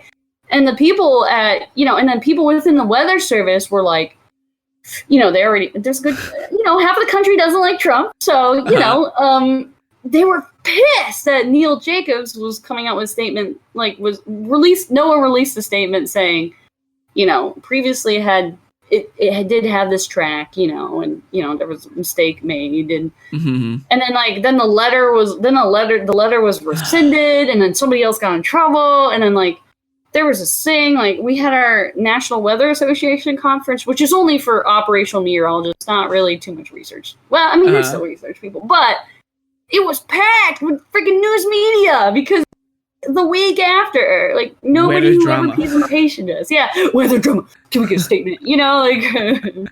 How do you feel about Trump? Screw with the map. And I feel here's the problem this day is that and even with the COVID-19 the same situation, and I'm not sure if I brought it up yesterday, is that you have two situations. Yes. Do you want people know the truth and then they will react by their own according, whatever their judgments, or do you want to force a certain perspective so they'll do something safer? For example, the mask right now, right? Technically, majority of the masks that people have will protect you from getting sick, getting other people sick. So it's more protecting others than yourself until you get to those N95 ones, the filter and everything. But so then, if people are selfish, then there's no reason for them to wear one because it doesn't really protect them. They're wearing the normal N95 mask, just a normal cotton mask that they made at home. So do you want to lie to people and say oh no, this will protect you because that will definitely actually save life in the long run? You are flattening the curve. Or you have to hey, actually this does jack shit for you. So just, save other people. Then they're nope, not going to do anything anymore. So I feel weather service might have that problem too because legally I can't tell you this might or might not happen, but you should not go out and run around. Exactly. Well, it's if we issue her business and they keep it open during the storm and then the flood comes and they're well, you didn't tell us it was going to be this bad. No. We told you. You didn't listen. It's really hard too because one of the things they do the Swiss cheese model where the holes line up and bad things happen in our social science. But I can give you a story that this is where the red tape, really, I've never been so mad in my entire career. And this happened. I'm gonna try my best to keep it minimal so I don't call any names out. Okay, I came into work. This was in Kansas. I will tell you it was in Kansas. I came to work at 2:00. I was the radar person for the evening. And I was watching this monster supercell develop over Wyoming. This thing was just a fucking beast, okay? This was a monster. It dropped 7 tornadoes before it even got to my area. It, hit a school. It hit an airport. We're getting all this live feed and video and stuff. And this thing moves into my area. And I do something I thought I would. But I've never been this confident in my life. You know what I mean? I issue a tornado warning an hour in advance to this area with these couple little towns along I-70. I issue this tornado warning. Not only do I issue this tornado warning, okay? I have my coworkers because I'm on radar. I have them all the emergency managers, the fire departments, the emergency managers, the state, county sheriffs, and things like that. All the important people that you need to call and contact. And listen, I need to tell you, I know this is a severe, this is a tornado warning that's far away, but you need to understand, this is the big one. It's coming. It's going to be there I give you an hour. You got an hour to warn people. This is it. This is the big one. We're going to see monster hail in this, winds over 100 miles per hour easily, So what happens is the storm, it's near the end of the night, and we have this thing called the tail end chart. It's kind of the last push before storm kind of dies off because there's no more sunlight, there's no more heat driving this thing. It becomes colder and kind of falls apart. But I just see all of a sudden it rise up in satellite because now we got a new satellite, gives you 1 minute data. Oh. And I just see this donut hole start to form. And I all of a sudden just pure chills. Cause I'm oh no, this is a microburst, which is way worse. I mean, you have a tornado and it's in retrospect, it's pretty small. You know, it can be the record. The one that killed like Tim Samaras was over 2 miles wide. It was like the biggest one ever. But I have a warning out for a huge area, of course. But this thing is going to impact like a 75-mile radius. Like this thing is going to come down and just, you know, it's going to mess everything up. So my tornado warning, I had to switch it to a severe thunderstorm warning, even though this, you know, but we had called and told them like the big one's coming. Here it comes. You got an hour on point. I said it was going to hit at like 6 o'clock. It hit at like 6:05. Like, and it hit and the phone started going off the hook. Huge 3.75-inch hail. Winds, buildings ripped from foundation, just, you know, like, this is the big one, you know, and I was waiting for this, you know, I knew it was coming. I actually got an award because I did such a long warning, and, you know, but it doesn't mean jack shit because the next day, okay, I was on what we call an X shift, which is it's kind of a training shift, you know. We do have training shifts because you wouldn't want a doctor med school 50 years ago. You're like, oh, hey, doc, it's just a scratch, you know, or like, it's just a cut. We just need stitches. And he's like, we need to amputate, you know. You want to have somebody on top of the... Like, update it, so we're constantly learning all these new techniques and new things. We do training. Especially technology helps a lot, too. I'm sure 10 years, 20, 30 years ago, detecting things takes so much longer, and now it's like, we can even live stream seeing it where you could not see things like that back then. Which I always pull Twitch up, and I'm watching all the chase too when I know they're out in my area. So and I'm literally like, I have their phone numbers because they like post their and I'll call them like, hey, this is Liz with National Weather Service, Goodland, Kansas. Are you on that storm? What do you see? Tell me. And people like that who are out there chasing and they're on the storms. They save lives by giving me information. They have helped me pull the trigger on stuff because I can't see what's happening on the ground. That's awesome. So, but long story short, I talked to my manager, which I am essentially what he is, but for the entire region. So I jumped like 4 steps to this job here. It's crazy. There's a whole long story tied to that. But I went with him the next morning and we went to the town that I was like, this town got hit the hardest. And we show up, and I mean, it's just it's devastation everywhere. I mean, everything's, you know, like there's houses just white from foundations. It was like 8 a.m. we got there. We had 3.75-inch hails report. It was 8 a.m, and there were still like quarter size or bigger, like golf ball size hail still on the ground everywhere. It was fascinating. It's like raining mosquitoes, but bigger. Yeah, it was crazy. Just like, it looked like somebody just dumped like a cooler of ice like all over the town, you know? And, you know, windows broken, homes destroyed, there went trees down, everything. And dead animals, unfortunately. There were like dead chickens. There were several Tell me the part why you were mad. I feel like you sound everybody says like, you did good. You did good job. It's like, I did everything that I could. Twitches. So we're trying to meet up with one of the people, you know, to go over the survey because we have to do a storm survey, you know, categorize the storm and everything else.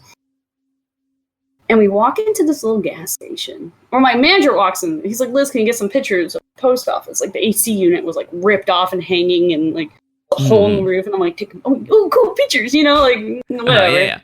Being like totally amazed by this. And my manager just comes running out of the room, and this woman screaming at him. It's like at the top of her lungs. And I'm like, what the? He's like, get in the car, Liz. I'm like, what's going on? You know, like, and she's like, yeah, you weather service, you fucking pieces of shit, you know? And I'm like, what just happened? And like, we just drive away. And she's like, fucking throwing rocks at the government vehicle. What just happened? You know? She didn't get the warning. This town sirens never went off. And I'm like, what? You told everyone, I called everybody. Like, I gave them an hour. So, and then like, I'm talking to people, I'm doing the surveys, and again, I'm here. Sirens weren't sent off. Nobody told them that this was coming. They had no notice. They had no warning. And I'm just getting madder by the second. Like, what the hell? How did maybe there was a mess up with the system. Maybe they're, you know, it's like, why didn't they message, you know? And it was confusing. So I'm going to this house, and this woman, she's crying to me, and her house is like on its side, you know, and she's crying, and I'm like tearing up, and she was like, there was no warning, you know, this came nowhere. What? You know, you know, I'm still shocked. And then because people get hurt from said it. Individual pulls up. The person responsible for pushing that siren button shows up, and I'm like, "Hey, what happened? Everybody's telling me that they didn't hear the sirens. Nothing went off. Nobody in town knew that this was coming. You know?" And he looks at me and he goes, "Yeah, you gave me too much lead time." What? What does that even mean? And I was like, and I'm like, calm down. Calm down. What? Too much? Yeah, an hour's too much time. Nobody's take that seriously. And I'm like, an hour's an amazing amount. Yeah. He goes, well, I was like, well, what do you want from me? He's like, well, if you could just, give me a call. It's about, 5 miles from town or something like that. And I'm like, this thing was moving 115 miles per hour. That's like a second, Yeah. And I'm like, and I looked at him and I was like, I'm just getting pissed. Like, I'm getting pissed. And my manager's looking at me and I'm like, I'm about to burst. I was like, no, you're not going to get a call. And he's like, what? Excuse me? I'm like, I'm responsible for 19 counties. You are lucky you got a phone call, Yeah. And he was like, and he was like, I was like, what do you want? Like, are you kidding? Look at this. You had the opportunity to tell these people this was coming. Why didn't you do your job? And I start saying job, and my manager just pushes me away. Because if anything, it's like, fine, you get lead time, then you yourself wait half an hour or wait whenever, then to tell elderly people. Like, I met elderly people who weren't in their basements. They were in their house and a tree went through the house. Grocery store or something, They Right. just There were people driving on the highway and semis were flipped. Like, they didn't tell anybody. They didn't shut down the highway. Oh my God. I gave you an hour, you dumb motherfucker. I was so mad. And I was like, I said to my manager at the time, and I was like, what do we do? And then he's like, well, we'll hook them up with radar. And immediately I'm like, we can't do that. We can't give them like radar. We can't reward them for it. They don't know what they're going to be looking at, and then it's so funny because the next season is exactly what happened. They called us on like a what we call stratiform shower day, which is like little rain sprinkles, which is what we really have here. Not like thunderstorms, just a little sprinkly rain. And they're like, oh, we see a tornado on the radar. What? What the hell are you looking at? They're looking at like, what? And what they were looking at. So what happens is, remember I was telling you about that cap in the atmosphere? Okay, things like that. Well, what happens is, literally, air can be like held and condensed and pushed down, and it can cause radar beams actually to kind of bend downward. I believe this is either subrefraction or superrefraction. It's one or the other. I get them confused. Convex versus concave. Yeah.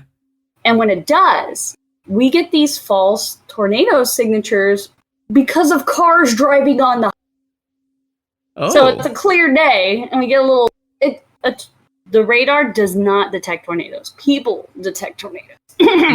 But we have a thing called a tornado vortex signature, which tries to circle in on areas where there's tight, essentially incoming and outgoing reflectivity value. So, based on that, the algorithm generated one, and they thought there was a tornado there. So is it like the radar is hitting the air and the air hitting the car and reflected back to the radar? Essentially. So like the signal bends down and it hits something and it comes back. It's like radar works like you would think. It's like you throw something and it comes back at you. So it hits something and bounces back. Is this still magical for you, that one jet, the fighter jet? I forgot what's the name or number for it. The black one that like shaped kind of funny, like a the plane. Oh, what are those called? Yeah. Yeah, it's still only like the size of like I don't know, a bat or like a baseball in comparison to what it is.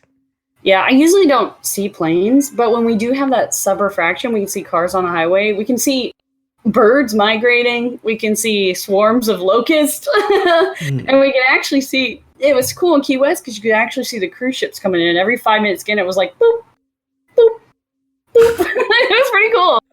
So there's some cool things you can see and do at radar. But because we gave radar to these people who don't know what they're doing, they don't have the training or the background that I have. They kept calling us and getting pissed at us. And so I'm on the phone with this guy, and all of a sudden it clicks to me, and I'm like, wait, wait, and I'm like, oh my God, and I realized it. And then like, he's like, oh, come on in and talk. And I'm like, do you want me to talk to him? To my manager. At first, you must be worried, like, oh shit, am I not seeing someone that's supposed to be there? Yeah, I'm freaked. I'm like, what am I missing? What is this? Yeah. There's nothing outside. Like, there was nothing. So. So I'm from Hong Kong, and also someone mentioned Nighthawk. I think that is the plane. Yeah, that's why that router is also called Nighthawk. It's like that. But I'm from Hong Kong, and we always have this issue for many years, and every few years or every few months, it's quite often, they will fight with the Hong Kong weather service. Because Hong Kong is a very business economic city. Do lots of trading, lots of banking stuff. So the weather service and also school as well, and all kind of jobs and everything related to this service, because we get typhoon all the time in Hong Kong, especially in summer. Then we have to decide. They have to decide when to declare it's gonna be a certain level of typhoon. With like they actually have yellow, different red, criteria. black. Yeah. For it than we do. Yeah, exactly. Because like then the government get to tell people, or like it's legally they can say like, oh, then you get to stay at home, or like you can't go to school, or like you're at school, you can't go home at that time. So it shut down everything and changed the whole thing. I think even affect the stock market or something. So it's a problem if they call something and it didn't happen, or they call in something that they didn't call something that did happen. So it's both like positive and negative, like I forgot what's the term for it, but like that situation. And I feel like that's coming to trouble, is that if you do call something and it didn't happen, then like, well, last time they say that and nothing happened, and then they won't listen anymore. But I feel like it's hard. Yeah. The politics side of it is so hard, and that was the thing with like the Sharpie Gate and all the drama there. People like people within the organization already had who hated government. People who work for government, I hate government, and the private sector too is trying to like, you know what I mean? And it was, we were just trying our best. And I think Dr. Neil Jacobs did a fantastic job of keeping the politics out of it and sticking to the science.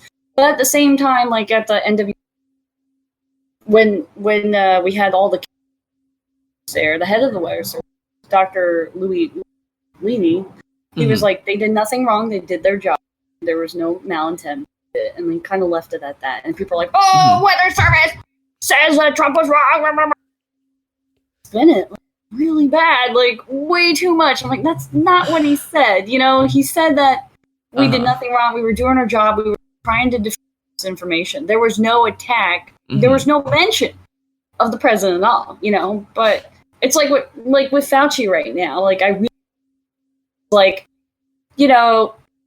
he's trying to give people hope, but optimistic. It's that be weird, realistic like, too. Trying to optimistic and realistic, kind of like exactly push and pull to like. Yeah, and he's trying to balance it with the science, even though it's contradicting. So it's, you don't want to be political, but you can't just. You don't want to scare people who aren't going to be impacted, right? It's a weird thing, because like science should not be political, but the science about thing, because science is real life, and when it's affecting real life, people can make it political. Right, and it gets so frustrating. And business can come in and do stuff too.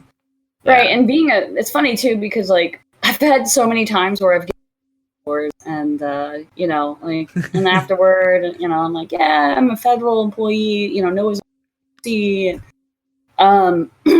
people are like, I had a guy once, and he was like, he goes, what's your opinion on climate change? I was like, what's your political party? And he just started laughing. I was like, I'll tell you what you want, because I don't want to fight with you. I have no interest in fighting. He goes, well, what's the official stance? I was like, the IPCC, the International Panel on Climate Change, has designated that climate change is real, and we do it now. That's what the science says. That is our statement. But what about the real fake news media? And I'm like, listen, you asked me what I can only say this. You can believe what you, okay? Based on your political, I'm not going to change your mind, sir. You don't have to get mad at me.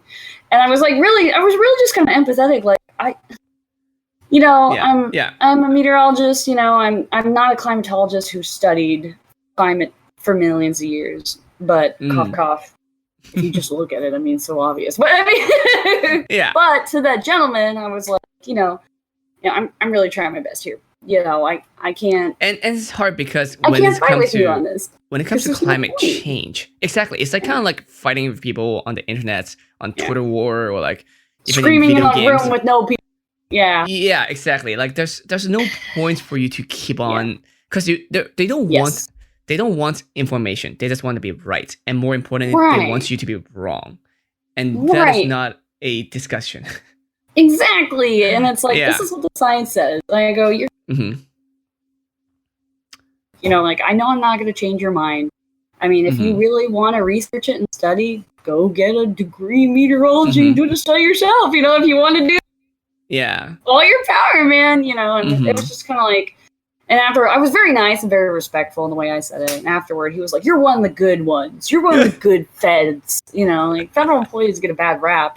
And the thing about people who are meteorologists, like the good majority of them are like me, the little kid writing the book saying, when I grow up, I want to save lives. It's funny, Mm-hmm. I've never met anybody in any other career who, since they were little, they all wanted to, and they finally reached that, Yeah. reached that goal. There's so many people who fall in love with weather at the beginning of their lives, and that was it. Sometimes which is probably why, like, once I finally got into the weather service, I started exploring other outlets, cosplay, and and I had a lot of fun doing that. And for me, for a while, there was, maybe I made the wrong choice. Like, what about all these other opportunities and things I could have pursued and pushed? And then I got to Kansas, and I was like, this is fucking awesome. I love this job. I think about that sometimes too. It's like, yeah. I just want to know what it's like if a different lifetime, if I do that something else, if I could have done that just to like the experience of it. As you get old, the branches, fine out, and it's a little bit of an anxiety thing. Like, oh, maybe I missed these opportunities, or maybe I should have done something different, or is it too late? And it's fun on a human brain. It helps that talking to people because they telling me how they realize they realize that I'm doing something that I didn't realize I'm doing. Like there's something that they really envy of what I did too. I was like, oh, to me, because it was just my life, it was just normal, So, but to them, it's like, wow, you got to do this, and that was really cool. And I was like, well, I need to think about it that way, and that's why I'm doing this podcast as well too, because like that's what I want to know. It's like, what was your life like? I most likely will never live your life, but I want to have just a taste of it. Just a little bit. It's a fantastic, it's a fantastic job. I love what I do. I help validate, when I issue a warning and I walk out, I'm like, there's my tornado, like really happened in Kansas, it was just such a good feeling, and it's funny because when I first got into the weather service, I wasn't sure if that's what I wanted to do, if I wanted to try pursue TV because I didn't know any better. And other things, or join the military, or go teach English in Japan. Like I had all these different options and opportunities. What did I want to do? And I remember a student in the university, and I was working an event, and it was a widespread like high risk day, which the Storm Prediction Center issues tornado watches ahead of time, which a tornado watch is usually 12 to like a 12-hour period or smaller, depending on when conditions will be prime for tornadoes to form. They're not tornado warning. Watch means watch out, it could happen. Warning means to be covered. It's pretty simple stuff. But it was my first, it was my second. It was my second event, and I was just handling phones, radar up, and I didn't know what I knew, of course, but we issued tornado warning, and I have the tornado like right there on my screen, and I'm just like, damn, like cool. And all of a sudden the phone rings because I'm answering phones because I'm just a student, still. Answer a phone, and it's this woman panicked, and she's like, "Hi, is this a weather service?" And I'm like, "Yes, ma'am. How can I help you?" Because I'm like, "What's going on? What's going on?" And she's like, I'm over here at this area, and I see a funnel, but I can't see it touch. Is this a tornado? Your address, and she gives me her address. I Google it, and I pull up the lat line on my map, and it's headed straight for her. Oh. And I'm like, my stomach dropped, because this has always been fun and theoretical kind of stuff. It's never been like I'm being impacted by the weather at that moment. Yeah. And I was like, yes, ma'am, that's a tornado. And I hear she had me on speaker, and her children start screaming. and crying, and her husband's yelling. And she's like, I don't know where to go. I don't have a basement. I don't know what to do. You know, like she's panicking because she doesn't know what to do. And instead of 911, she called me, which is a much longer number. You know, so at the same time, I'm sitting there like, okay, do you have an interior closet in your house? You know, no windows, many walls between you and the storm to protect you and your family. Grab a mattress, throw it on you. If you guys got any helmets, put them on. Get some shoes on. Get ready. You know. And I'm watching this thing go through, and her husband's yelling, and the kids are crying, you know, and they're like getting them. You can hear them shuffle around doing stuff, and she's still on the phone with me. And she's like, "How much time do I have?" I was like, "It is coming, ma'am," you know. And I'm like, "It is coming. Get ready." And I just remember, like, you know, she's like, "Okay, we're in the closet, we're ready, you know, here." And I'm like, "I wish you the best." Yeah, that's not you can do it. I don't know what else to say, you know. I'm like, I wish you the best. Good luck, and then just hang up the phone. And everybody in operation, like, look, because they hear, you know, the phone call I have and the panic. And I just stood there, and like my stomach dropped, and all the hair on the back of my neck, like just as I'm watching this tornado move over her location. And I'm just sick to my stomach. And my boss comes over, and he puts his hand on my shoulder, and he's like, "Liz, are you okay? Do you need a minute?" And I'm just like, "No, I'm good. I know what I have to do." And I immediately get on the phone. I get through to dispatch. I get on the phone with an officer, and I'm directing him around the roads, around the storm, to get to that house as fast as I can. Right, because you can't just stop. I can't stop anything. Right. He can't just go there. He's got to go around. So I'm sitting there talking to this cop, and he's like, "Oh, I see roof damage and stuff." And then he hung up. And I all I knew was the house was damaged. You know, the roof, there was no roof. And I knew they were in the, and like, so I hung up the phone afterward. And I remember some stuff. Like, I just went into the bathroom. I threw water on my face, and I was just, you know, I was terrified. I was just like, oh my God, this is real. You know, it was just, and I went home that night from work, and I didn't know what happened. You were just a student too. I was, and then nobody had given me 911 training or anything. So, ironically, though, I do have victim advocate training. I volunteered with like domestic like abuse shelters actually back in the day, and I did that a lot. And I worked with a lot of women who came from bad homes. But besides the point, I still wasn't ready. And then I went home that night, and I like cried and like went to bed. And I got up the next day, and I went to work and got a phone call, and it was her. And their house was damaged so bad they couldn't live in it. But she, you know, and she was crying, and she thanked me, and then I started crying, and they were all okay. And I was like, you know, I'm so happy you're okay. You know, and she was like, "Thank you for getting the sheriff to us as quick as possible." You know, the cops. And then I just like. Not knowing it's scary too. You know, and I was just like, I'm glad they called back. I'm glad she called me the next day and told me what happened, and she thanked me. She was like, "You saved my family's life," and I never really thought of it that way. And you know, my one coworker goes, "Liz, you're going to get those calls from time to time, and you're not going to get a call back. You know, this is something you're going to have to live with." You know, there are people. Every meteorologist who's worked radar can tell you a storm where someone didn't get the message and somebody died. I've had it happen. You know, you told me a story of like a whole town didn't know about it. That could have ended badly. Yeah, fortunately, no one died, thank God. But you know, well, except animals, tons of pets. Oh man, that was so disturbing. Just the birds were knocked out of the trees, and just it was so gross. But and everything smelled like pine, like a pine saw, because all the trees were down.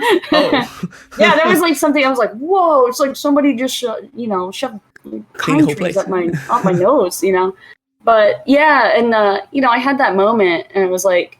Because I was in that point where I'm like, is this what I want to do with the rest of my life? Or do I want to pursue one of these other outlets?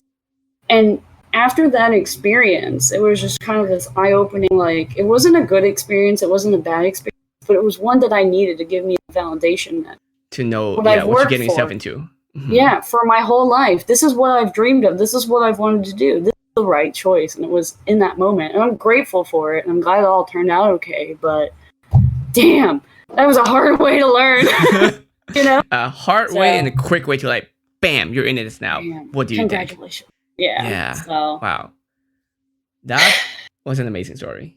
Yeah, it's a fantastic. I mean, it's so good, so good. Not as good as the one, where they fucked up or the tornado, but So yeah. while you were telling the story, I have a quick question that come to my mind. You can't just drive away, right? It's actually not ideal to drive away with tornadoes coming your way. Actually, if there's a tornado coming towards you and you have nowhere to if you don't have a building to get into, a solid structure, not like a mobile home or a shed or a shack or a gym or a garage.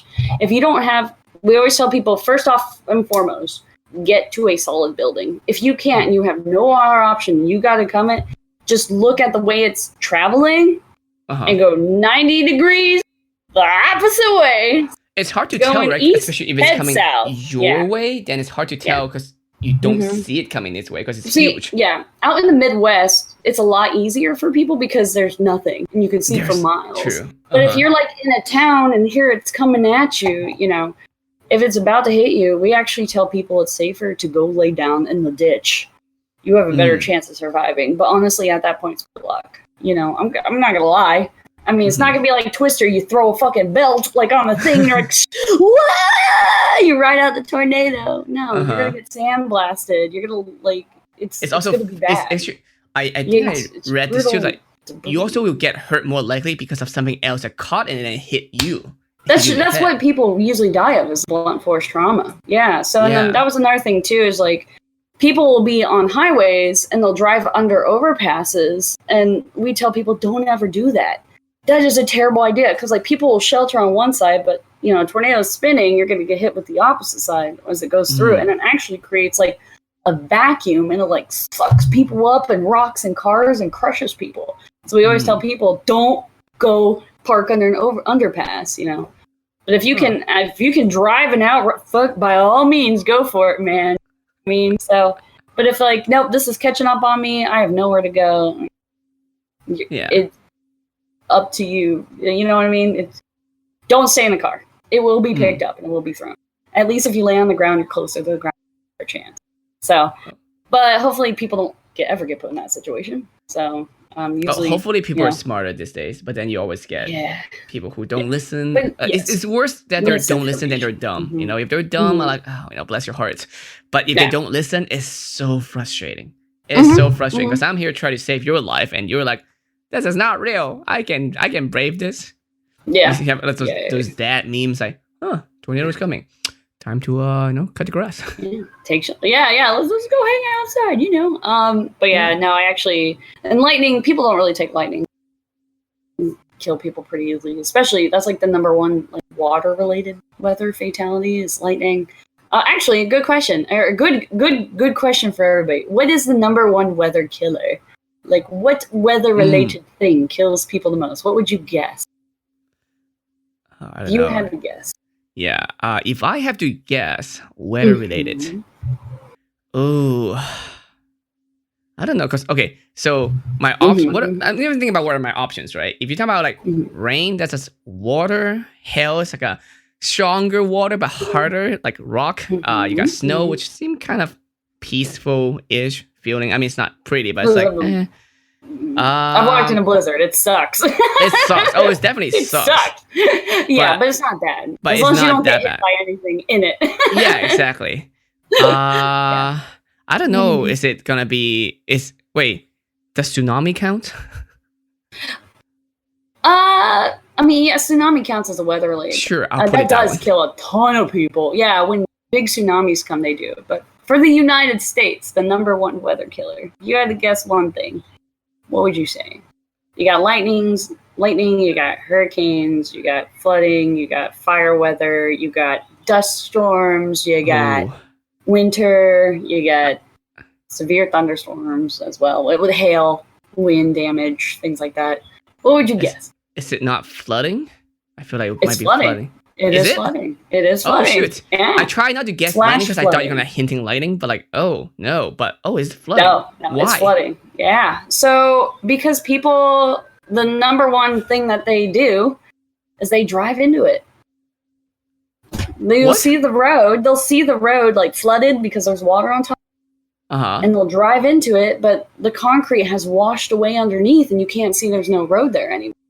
And they drive into it, takes their car, and they go. Like, it's the number 1 killer for people in the United States. The flash flooding, the water just coming in quick and killing everybody. My childhood friend was playing in what was it? But she got caught in a flash flood and like says now vegetable. Are they driving into it purposely, or are they just like not get caught by it? Okay. They might be just driving their normal way home, or a bridge or something like that. You know, and they just there's a little water.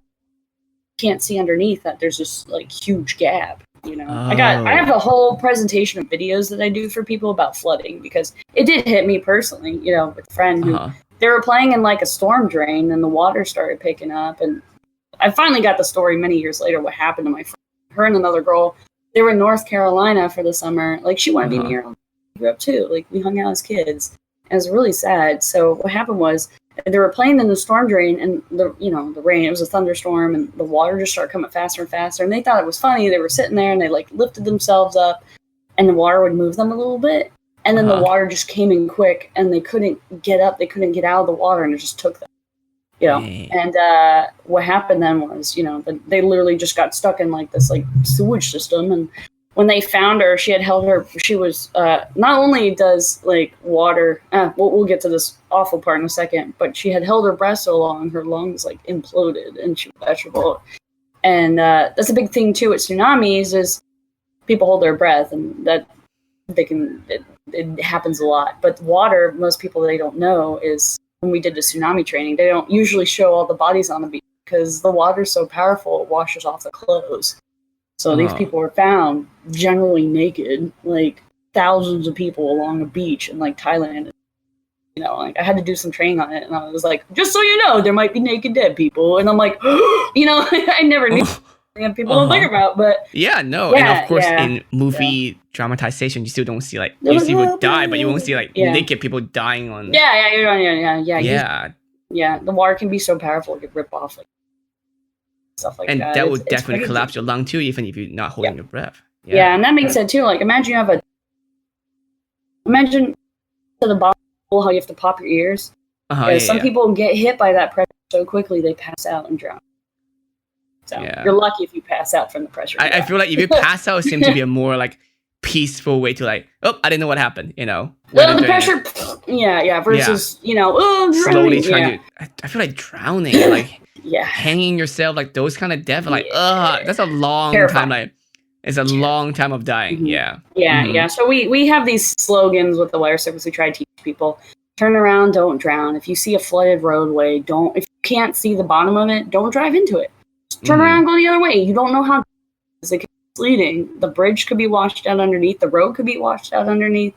You know, I have seen people did it where they're like, look, I was like, I can do this. And then you've seen that, the videos, and they're like, and then they're floating along. And now because these people are being stupid, they're not using the common sense to turn around and go the other way. Now there's people that are risking their lives to save them, and it's just. It makes me angry. Like, come on, man. You know? And also, your car is not waterproof from the bottom, you know? Like, like you might not get rain like that coming up from top. You might be okay, but like coming up and going into your engine, like that's... Even like hurricane storm surge, you know, with flooding, the storm surge from hurricanes. So hurricanes have 4 threats. Storm surge, flooding, which is different. Rain, flooding, things. Like Houston... Remember Houston with the hurricane, how the whole city got shut down because there's garbage, their water drain system trash. They flooded because of all the rain they were constantly getting. We had multiple systems coming through above, and the hurricane was sitting there and sitting there and sitting there because it couldn't move off because of everything else interacting with it. That's what it looked like from above. So it just sat there and it just kept raining and raining and raining. So flooding, winds, and tornadoes. Those are the 4 threats of hurricane. So a lot of people don't. You know, the 4 horsemen of the apocalypse. So but what I do now enables me. So moving out here to the Pacific region, it's been a very eye-opening experience because it's a smaller region and it's been lost in some ways, like forgotten in some ways. Like we don't have the models. You know, we don't have. So they launch weather balloons, twice a day. And with a weather balloon, which, by the way, if you ever find one, just look at the box and fill out the information and like send it back in. It's not dangerous. It's not a bomb. Please don't blow it up like the Postal Service in Puerto Rico. True story. They blow up one? Yes. Yeah, they thought it was a bomb, so they blew it up. There's only helium like in the balloons. You know, unless you're in Alaska, they actually use it. But you're not gonna get a balloon in Alaska. Yeah. But we actually have a ton of sites there because with the weather balloons, without these weather balloons, we couldn't tell you what the weather's going to be tomorrow. We couldn't tell you the temperature, the chance of rain, anything, because these balloons are literally the only thing that we have that measures in real time in the atmosphere what's going on. Mm-hmm. So we have them like dipped out, like, or spread out across the United States grid point wise. I think it's 122 in the main cone. And then we have some out in Hawaii, and also Alaska has a butt ton. Why would they have a ton of them in Alaska, you ask? Because that's where all of North America's from, actually. Everything starts there, and with all those balloon observations, what's coming and what's going, and that's the data that's fed raw into it. So I think I sent you weather launch photos. I sent you several of those. You sent me a bunch of photos that were you showcasing all this stuff. I'm like, that's not great to show. Like, that's just who she is.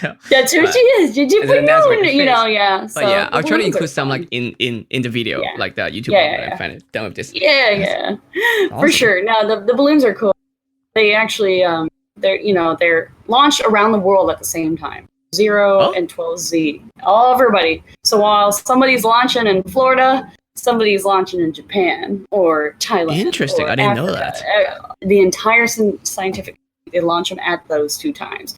Now there are researchers that do them at different times too, like extra launches or things like that for research and things like that. There's additional ones, but everybody launches them at the same time, and it's kind of a cool agreement. The United States has a pretty big, I want to say it is the biggest public, like government funded, like weather program in the world. And then most countries have theirs privatized, pay up, son. So there actually is that kind of shift and transition. Try to force people into making options of the weather service privatized, so it's cheaper. And by cheaper, it's a kind of a disservice, in my opinion. I think because your tax dollar, every time you buy something, tax dollars are going to pay my salary. And I would like that to continue.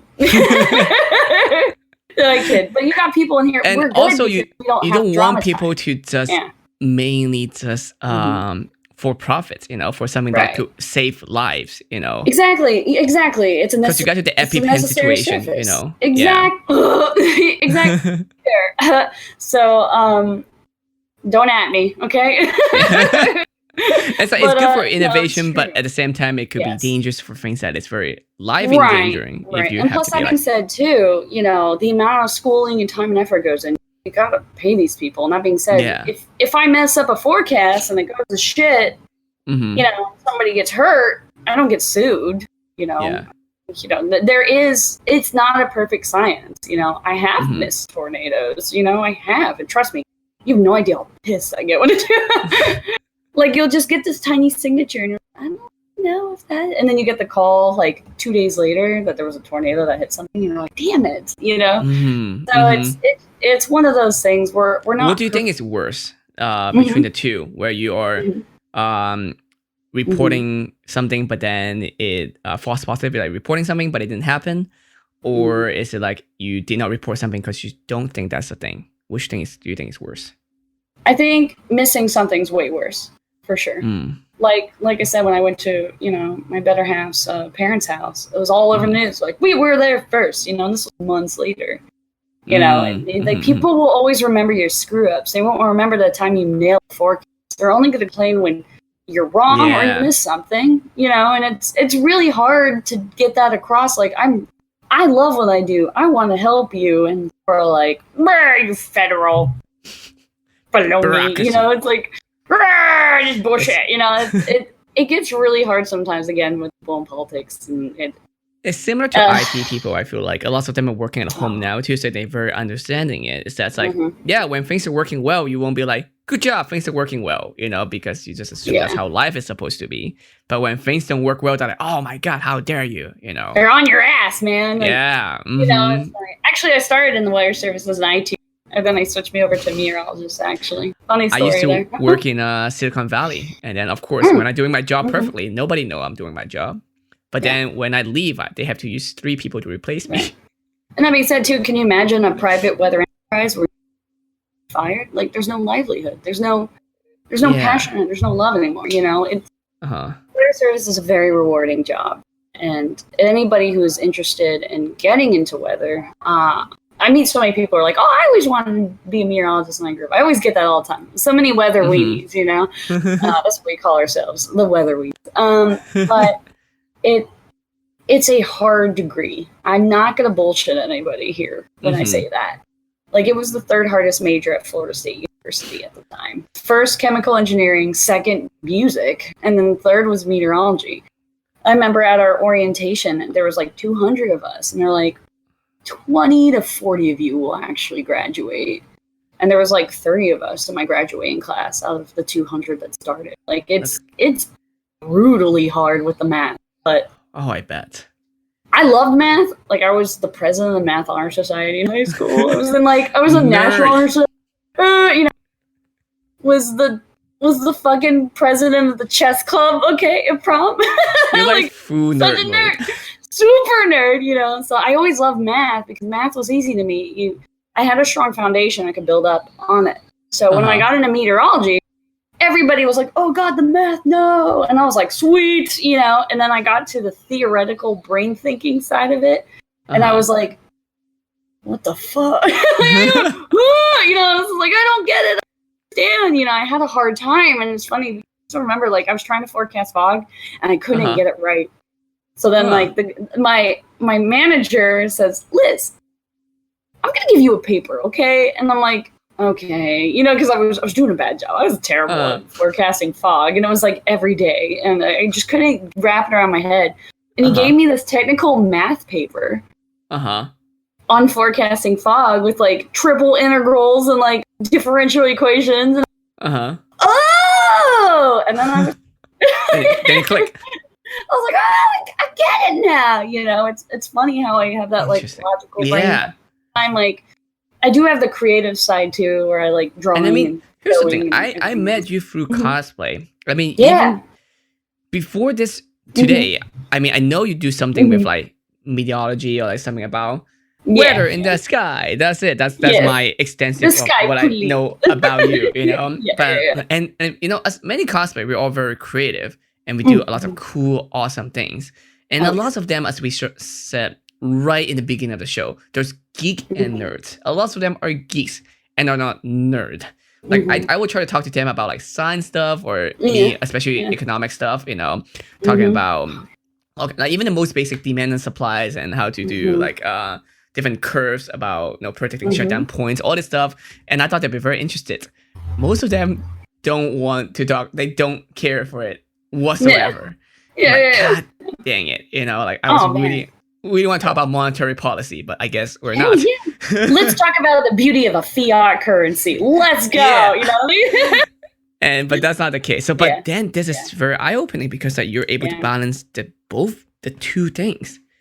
And terribly sometimes, I think, but no, but you're still cosplaying and you're still streaming and all those stuff. Yeah, I do stream and play video games. And how often do you stream now? Actually, I stream Tuesday, Wednesdays, and Fridays. 5 Hawaii time, so like 8 or 9. So I'm streaming 3 days a week again. I'm trying to get back into it. So now that I have a normal schedule, it's fine. I'm always doing too much. I'm always working too hard. Actually, it's funny because I just got back into streaming again, and it was like I was on stream and I was on call. So every 3 weeks I'm on call now for if anything happens, I got to answer the phone, take care of it. I literally just went live and my phone rings and the person's like, "Hi, is this the Pacific Tsunami Warning Center?" I'm like, "No, you have the wrong number." And I hang up and then the phone rings again and all of a sudden I'm like, "Oh no." Because Like, so true story. I'm a ROC duty officer, so regional operation like center meteorologist as well, which means I'm responsible for when shit hits the fan, like tsunamis and things like that. Mm-hmm. And they just hired a girl last year, and she's been working hard to get like all the stuff, all what to do in this situation done. Mm-hmm. But she was like, we were sitting there talking, and she's like, I was talking to a team of 4 of us right now.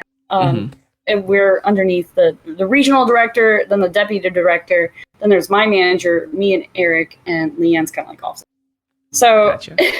But they're like, oh, you know, you probably won't get a tsunami call. You just get like IT internet out, whatever, you know.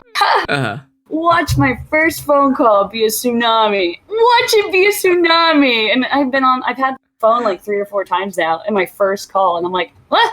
I hang up. The phone rings again, and like light bulbs start clicking, and I'm like, no, this is my first phone call ever. I'm like live on stream, and I'm like, like screaming on stream, like, Wah! And it's funny because you know, Besta's like, hey, stop panicking, breathe.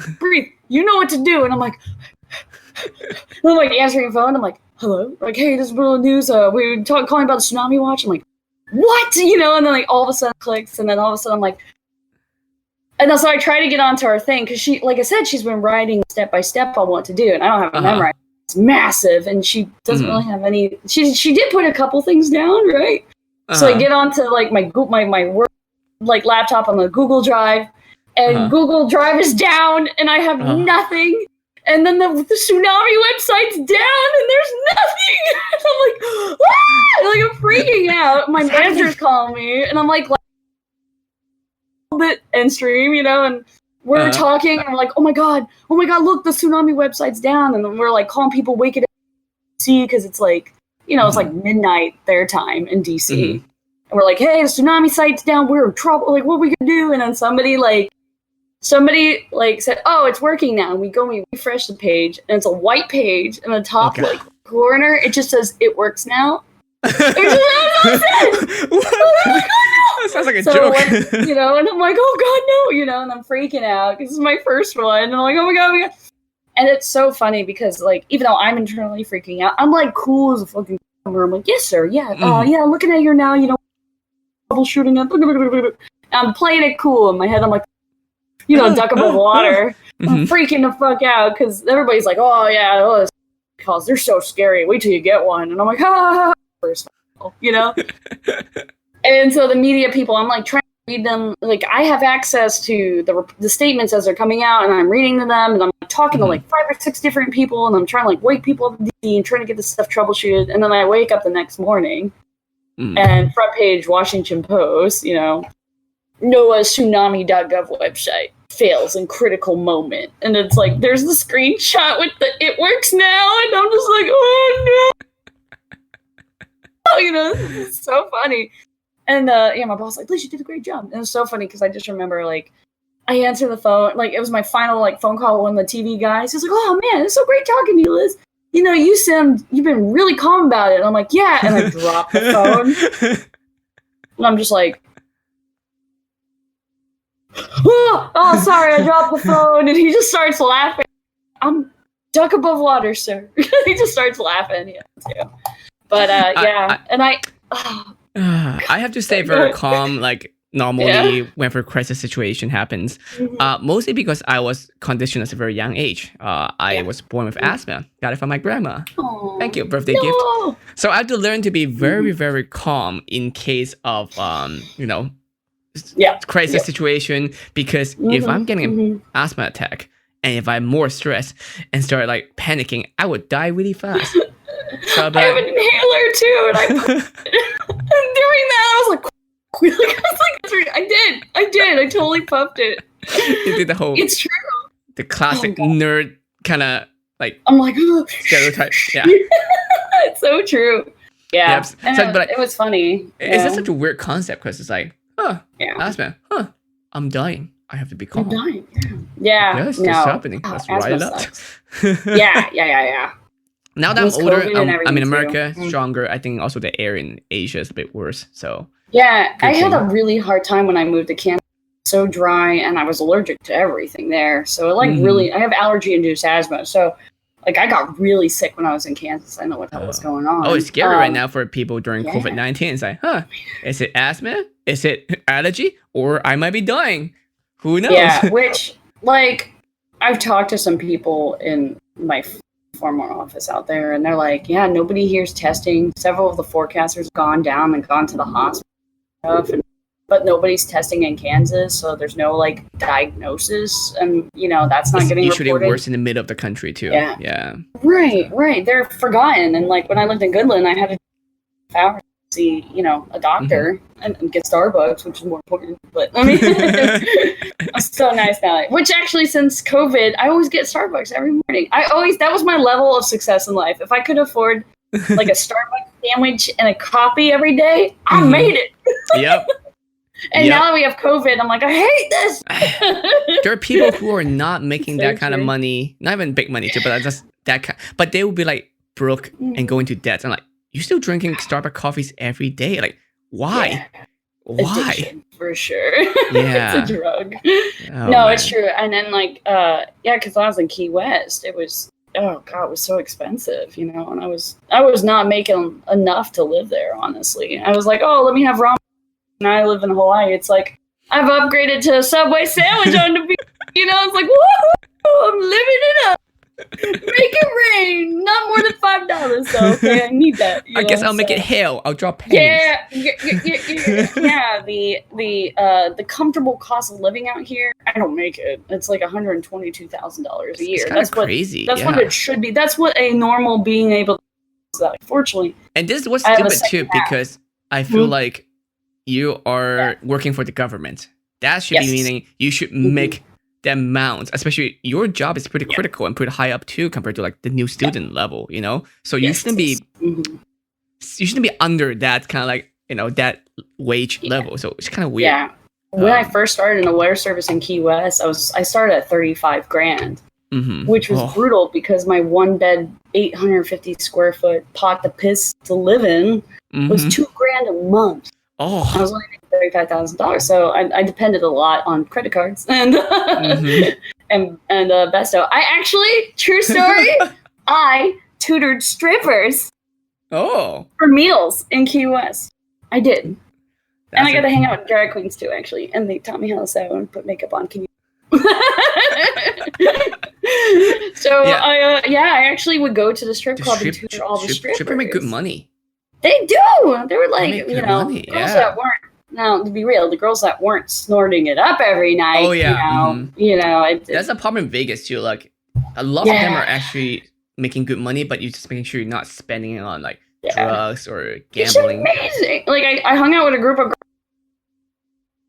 and I'm like, oh okay. I thought they just put makeup on. No, they're sitting there doing lines of coke off a toilet, and I'm like, have a nice day. It was great meeting you. Yeah. Farewell. Ever since I come to LA. Cocaine is such an accessible thing. I make so much cocaine joke, especially at my last job. I know. Yeah. And then back in Silicon Valley, I make cocaine joke all the time. But then I didn't realize, this is so easy to actually get cocaine. Yeah. Key West, it was offered all the time. Like, I hung out with a very important official. I'll say that nicely. And yeah, he was like, you want some Coke? And I'm like Coca-Cola. I'll take some Coca-Cola. Especially like, from you? Yeah. It's just a trap. And it was so funny, you know, me being like my self, like dressed all business casual at a strip club, sitting there, like teaching the stripper, like in between her sets, you know, like math homework and meteorology classes and stuff.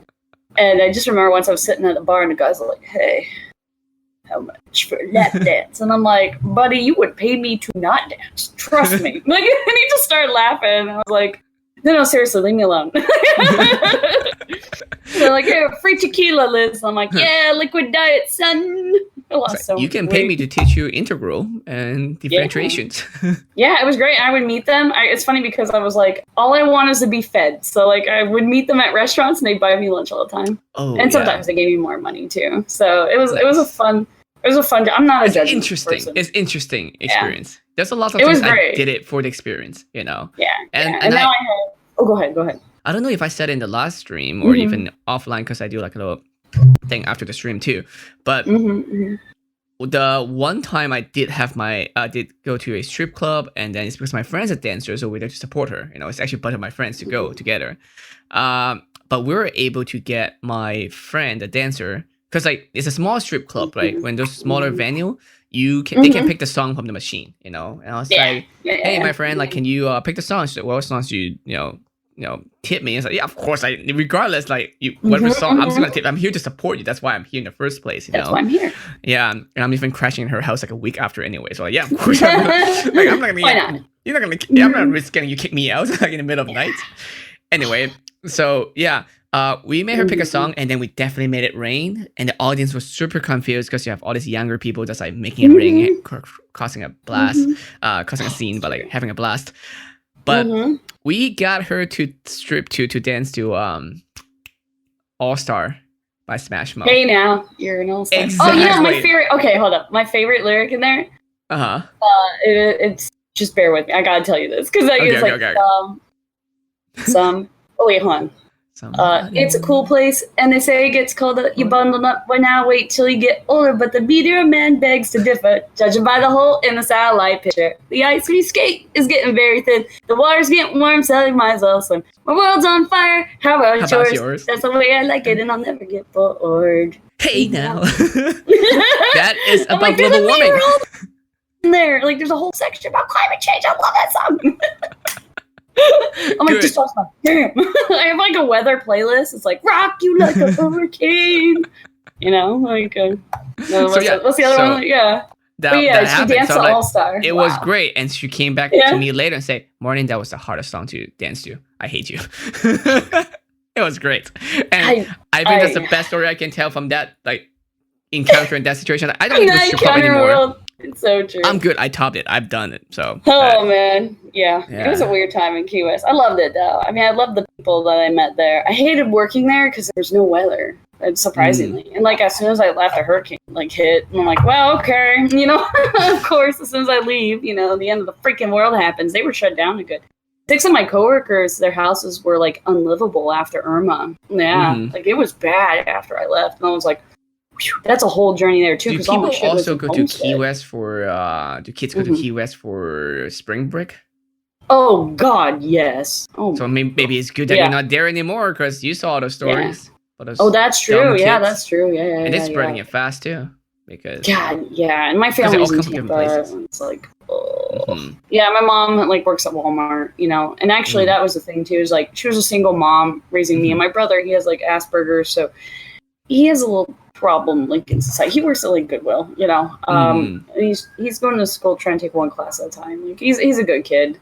But when I still remember when I was like 11, she's like, "Come to my daughter work day," and like, yeah, okay, sure, whatever, you know, why not? She was on stalking at Walmart. Around 2 a.m. I was like, "Mom, I'm done. It sucks. Like I don't." She's like, "Oh, you don't want to do this the rest of your life?" And I'm like, "No." It's pretty hard. She goes, "Cool. You want to be a meteorologist?" I'm like, "Yes." And she goes, "Good. Well, I have no money to send you to college, so you better get good grades and get scholarships." And you did. And that was her life lesson. And then I did. I had similar lesson from my parents too. Like, I was a kid, and then we used to travel a lot. I mean, that's why I'm a travel bug. Like, I'm always like flying around. I really want to. Yeah. So, you know, to be honest, I'm kind of happy that I've done all of that. Like, again, it's one of those things where I'm looking back where my friends saying, like, dude, I'm living a life that I cannot see because I'm living it. But seeing from their perspective, it's like, wow, it is kind of cool. So I've been traveling since I was like 3 years old. And one time we did go to Philippines, you know, and then we were doing this one thing was very cool where we get to go on a boat and then kind of like go on the rivers and look at pretty things. But then we're also seeing how hardworking people doing labor job there too. Yeah, very hardworking. And you know, like the wages are also lower there. So and I mean, they're doing so much hard work for like a few dollars, maybe not even, you know. So it's very memorable because my mom's like, hey, you know, if you don't work hard and don't study hard and giving this opportunity that you have, take advantage of it. This is what you have to do, for the rest of your lives. That's something you want to do. I'm like, no. So no. Yeah. I mean, I didn't get that good grade in school, but at least I finished my school kind of thing. No. I mean, yeah. Don't get me wrong. I was a student once I got into college, so I was pass with a C, bitch. Back in high school, I was so good, and then once I got to college, I got humbled pretty quickly when I got to college. Oh yeah. I was like, wow, this is rough. I thought I was, because it was always easy, and then I had to actually study. In high school, I was with the smart kid too. So we all the the AP classes, we all the smart kids. But once you go to college, and it's funny because people who go to college, the one who don't show up are usually the worst or the best. They especially with computer science. Yep. Like all those CS kids, they don't show up to class on the day of the test. Like there's not enough seats. Like how is this possible? Where are all you people normally? But they would get like A++ because they're so good at computer science. Then they're like, nope, I don't need to go to class. They've been coding since they were like a kid. Yep. Yeah. No. Yeah. Computer science was rough at first, for sure, but it finally clicked, and I was like, "Oh, that's pretty cool." It's like in high school. Language. For credit, I took Chinese class.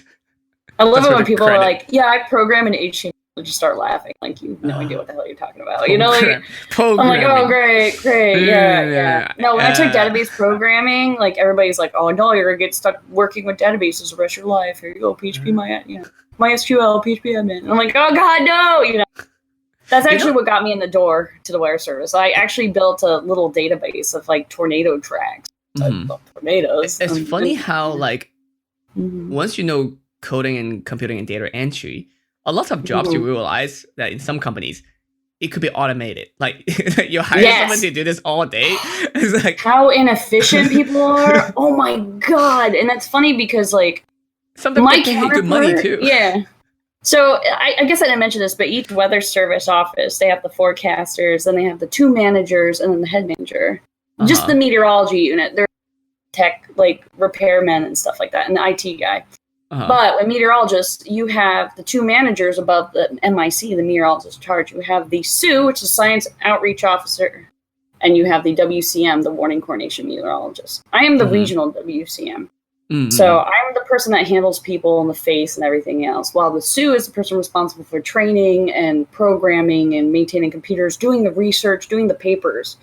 And I was trying to be so hard to be a jack of all trades. I was bidding on every job, that I could. I know the people part comes a lot easier for me than programming's work. It is. But when I got the regional job, I was like, holy shit, all right, being a regional programmer, that'd be just terrifying. But that being said, the fact that I do have this background programming, it's funny because sometimes, I've been working with one of the guys, like, oh yeah, and they're talking, they're mansplaining this programming stuff, and I'm like, bro, I know more code than you, please don't. It's like that meme player, and Joanne's of a, what's his name, Ron Swanson. I know more. Yeah, than Ron you. Swanson. I know more than you. It's so funny. Blah, blah, blah, blah. And I'm just okay, just it's really funny. And I see oh man, you can do this so much more efficiently if you just did this. It's and we're so far behind in the Pacific. That's the big challenge here moving out here. The mainland is just a decade. I'm not even kidding. They're a decade ahead with weather stuff. We're so far behind here because they just don't fund stuff here. So they just weird. Don't. And my job is to fight for that and to make sure. So on top of being the face, I'm responsible for the marine program, the aviation program, I will be climate for the region soon. Also severe weather, in addition to winter weather. Surprisingly, we have winter weather in Hawaii. Just 2 mountains to get snow. And then last but not least, what am I forgetting? I'm forgetting the important. Oh, I said fire weather, didn't I? Yeah, Marines and public forecasts. So I have to fight for that. The weird thing is that I feel again, same thing for IT, right? If nothing goes wrong, they don't care and they won't fund you.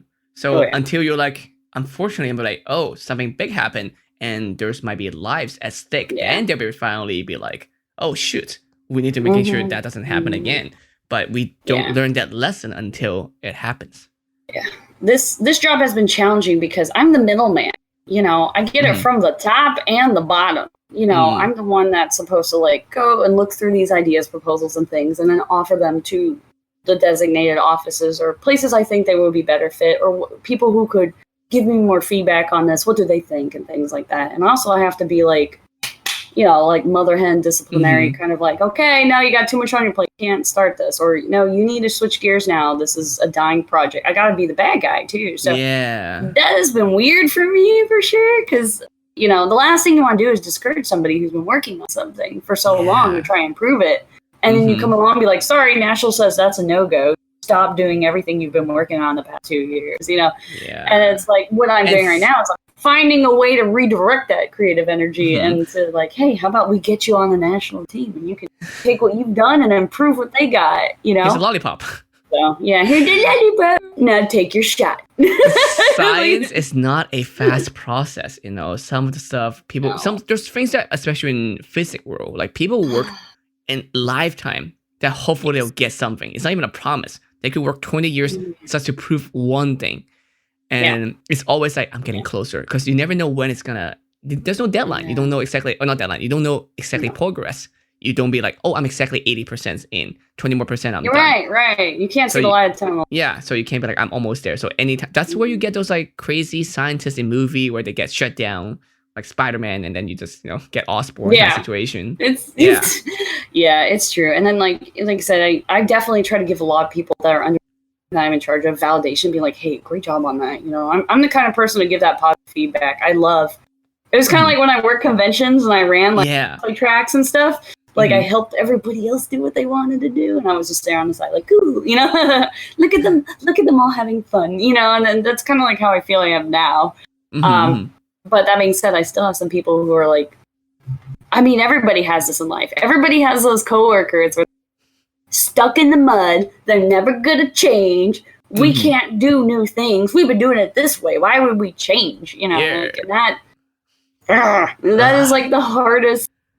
And I like, don't. I want to make sure I don't become one of those. So I'm trying to be as logical as like give me facts and let me making sure like okay, maybe something need to change or something not. So I mean, I'm always been pretty like I'm honest unconventional and empathetic.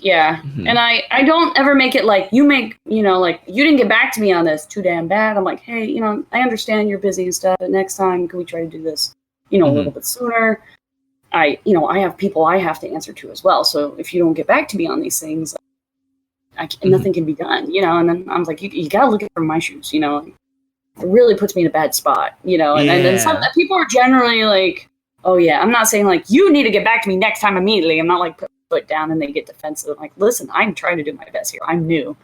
I want to make this happen as much as you, but you got to help me and meet me halfway and get this stuff to me by the dates that I need them. And so far, people have been good. I just got one guy who's like old and bitter, and like, so.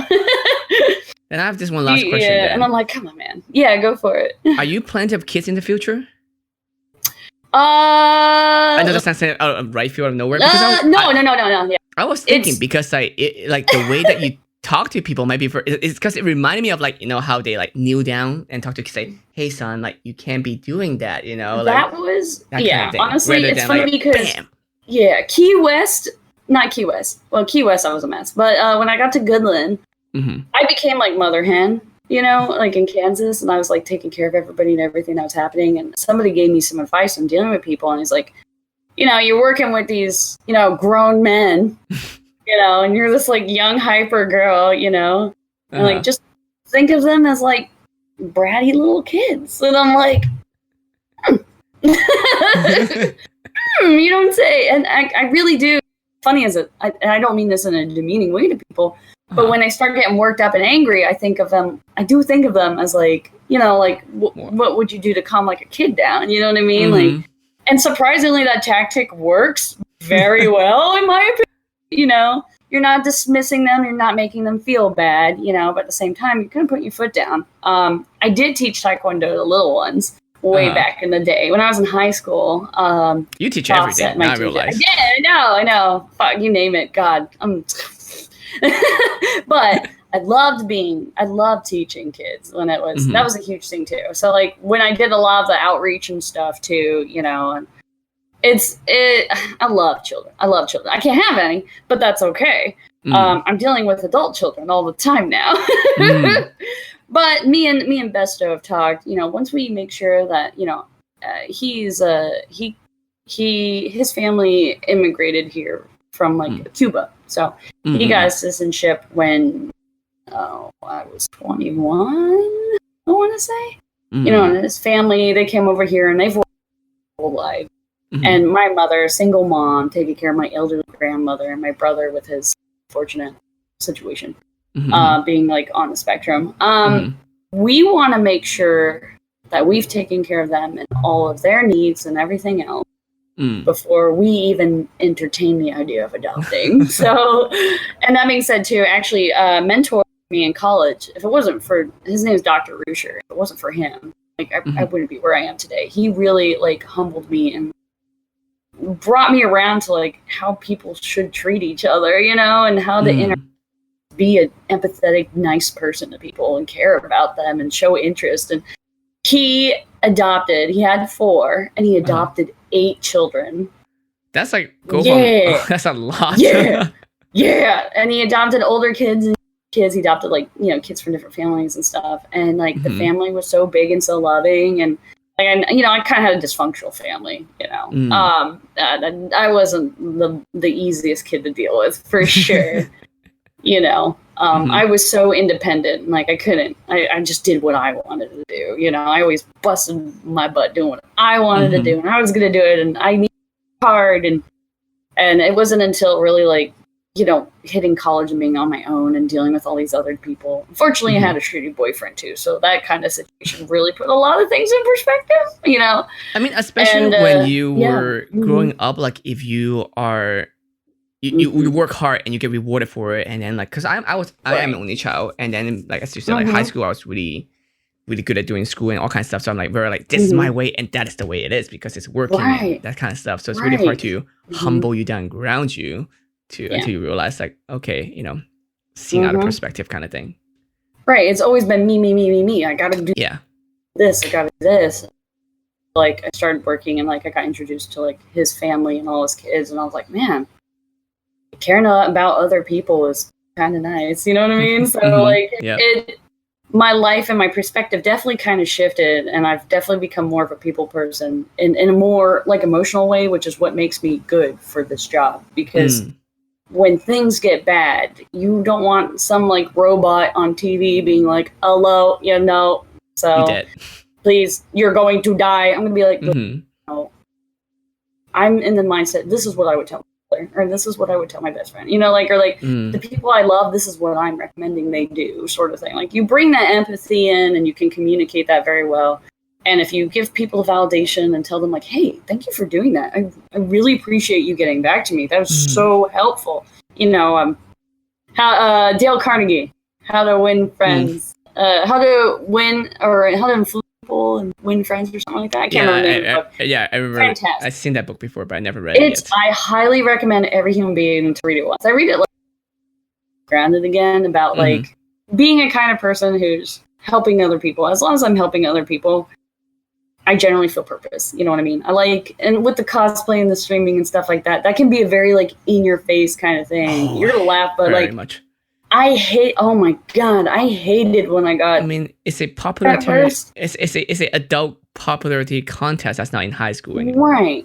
Yeah. And I wasn't a popular kid in high school, so like getting all that attention at first was super overwhelming. Almost everyone in the cosplay industry was not a popular kid in high school. That's why they got into cosplay. I feel like there's a little causation there. Really good, but like, and that being said too, and it's funny because like cosplay was kind of like my outlet, for a long time, and I loved it. But then I got into the politics of it, and that really kind of tainted it for me. Especially in Florida, a long time. Oh, definitely. Boy.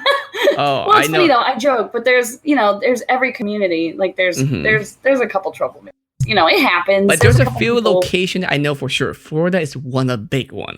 There's one in Texas. There's one in Atlanta. There's Florida. I mean, I know the Atlanta one. I know the one in Florida. And it was the one thing I learned from cosplay in Florida and with that drama situation was it's like you can't win. You don't want to fight with anybody, And everybody's like, "You're not on my side," and then they all disappear. And, well, Here's fuck, how I all see right. it. I always say, of course, it's the self kind of thing. It's how you say, bless your heart. These people, Yeah. a lot of them Bless has your never heart. worked a 9 to 5. Good for them. Bless their hearts. Yeah. But because they never work a 9 to 5, they don't know how to deal with people. They don't understand that it's not just about them. So it's very different. It's so privilege strange. is real. Oh yeah. There's And, people like, in Western's like that too, like that I've worked with, and I'm like, how do you not, like, and you're how like, to they've survive never. like this whole time until How have you made it to this age? Like, Yeah. how did you get here? Like, Yeah. it's like, and it's true. There's plenty of people who go into the West. They're nerdy kids, and they like work and stuff, and they go to school. Here I am, like, I was busting my ass. I had at one point in college, I was working at Best Buy. They wouldn't pay me full time because that was 32 hours. So I have done retail 31 and a too. half hours. Yes. I love Best Buy, but I also joked and called it Best Buy High because there was so much drama with all. I'm just like, whatever. So It's like a TV show every day. Yeah, I'm just like, hey, and then people will be like, hey, and I'm like, involved in the shit. I don't have the energy to wait on stupid shit like this. So, but I also had a TA job and an RA. So at one point, I was working like 3 jobs while going full time, double majoring, math and science. And Same. I was just every minute of my day, I was busting my ass. RA, and I was also photographer for the school communication department. True. So I was running around. And being RA is really rewarding, but it is very tiring because you go to school, which is supposedly your full-time job, but then you come back from class, you're like, I'm still at work. This space that I live in, it's my office. Yep. At any time, someone can knock on your door, and which they do, and then you're like, oh, yep, I guess I have to take care of this now. Yeah, it's just constant. Yeah, and like during I just kept going and going and going, and then when I got to Key West and I got the Key West job, my schedule kept switching every week, and that really messed me up. But I felt like I was being lazy because I wasn't doing extra stuff, so I pushed myself super. I had that work ethic still built in me. So instead of just focusing on meteorology, I was like, I need to do. So I put like monstrous amount of time in cosplay and everything else and streaming, and that's good. And then I finally realized, well, now I'm tired. And I still have quite a bit of energy, but not enough to keep going at the level I was. And that being said, not for unnecessary bullshit, at least. Right, exactly. And that was the problem too. Is like I mean. It's amazing, like how serious people can take things. I understand, like at Best Buy too, there was a lot of drama because some of those people, it was their job, it's what they planned on doing the rest of their life, Yep. And so like everything was super serious to them. There was no they were like, oh, I'm gonna get fired. There's no protection. There's no union like the Weather Service has or something like that. And there was a union service for that. There is a union in the Weather Service. I am now management.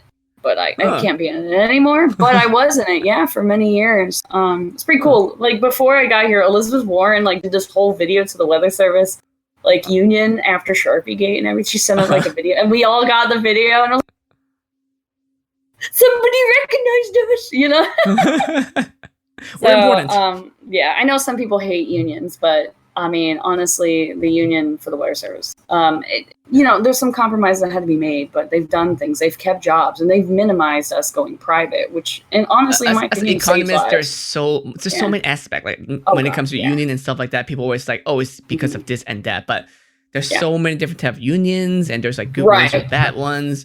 Like I feel like for those kind of service, I feel like it's necessary, but especially educational ones.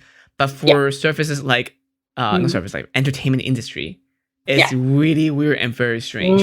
Because I'm in their entertainment industry a little bit too, so it's weird when we have to hire it sometimes when we do a production too, like if we hire a certain union actress, then it might change the whole thing. Then you can not able to hire someone else now, or you have to hire someone else, or you have to go full union or no union, or some of them is required that you have to have certain amounts of union members regardless of good and bad. So it's like then it also become political, and then dramas, and there's like favoritism. It's a whole mess. I the Wire Service Union isn't like that demanding or anything. If you have a problem with like your management team and like it's not getting resolved, then you like reach out to the union and be like, hey, this is the problem.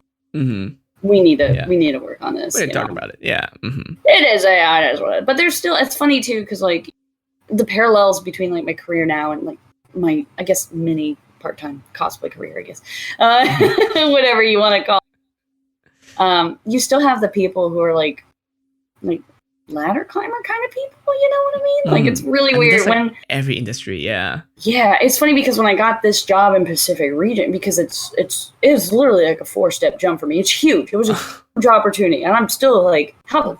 I know exactly how I worked my ass off, and I worked in DC on 2 separate projects, one programming and one like campaign, but national it's still campaign. amazing, right? Right, it came out great, and I've worked, but I got networked, and I got and I put the hard work. And I bust my ass. I took time off from cosplay and streaming to work on my health and my career, and look at me now. You know what I mean?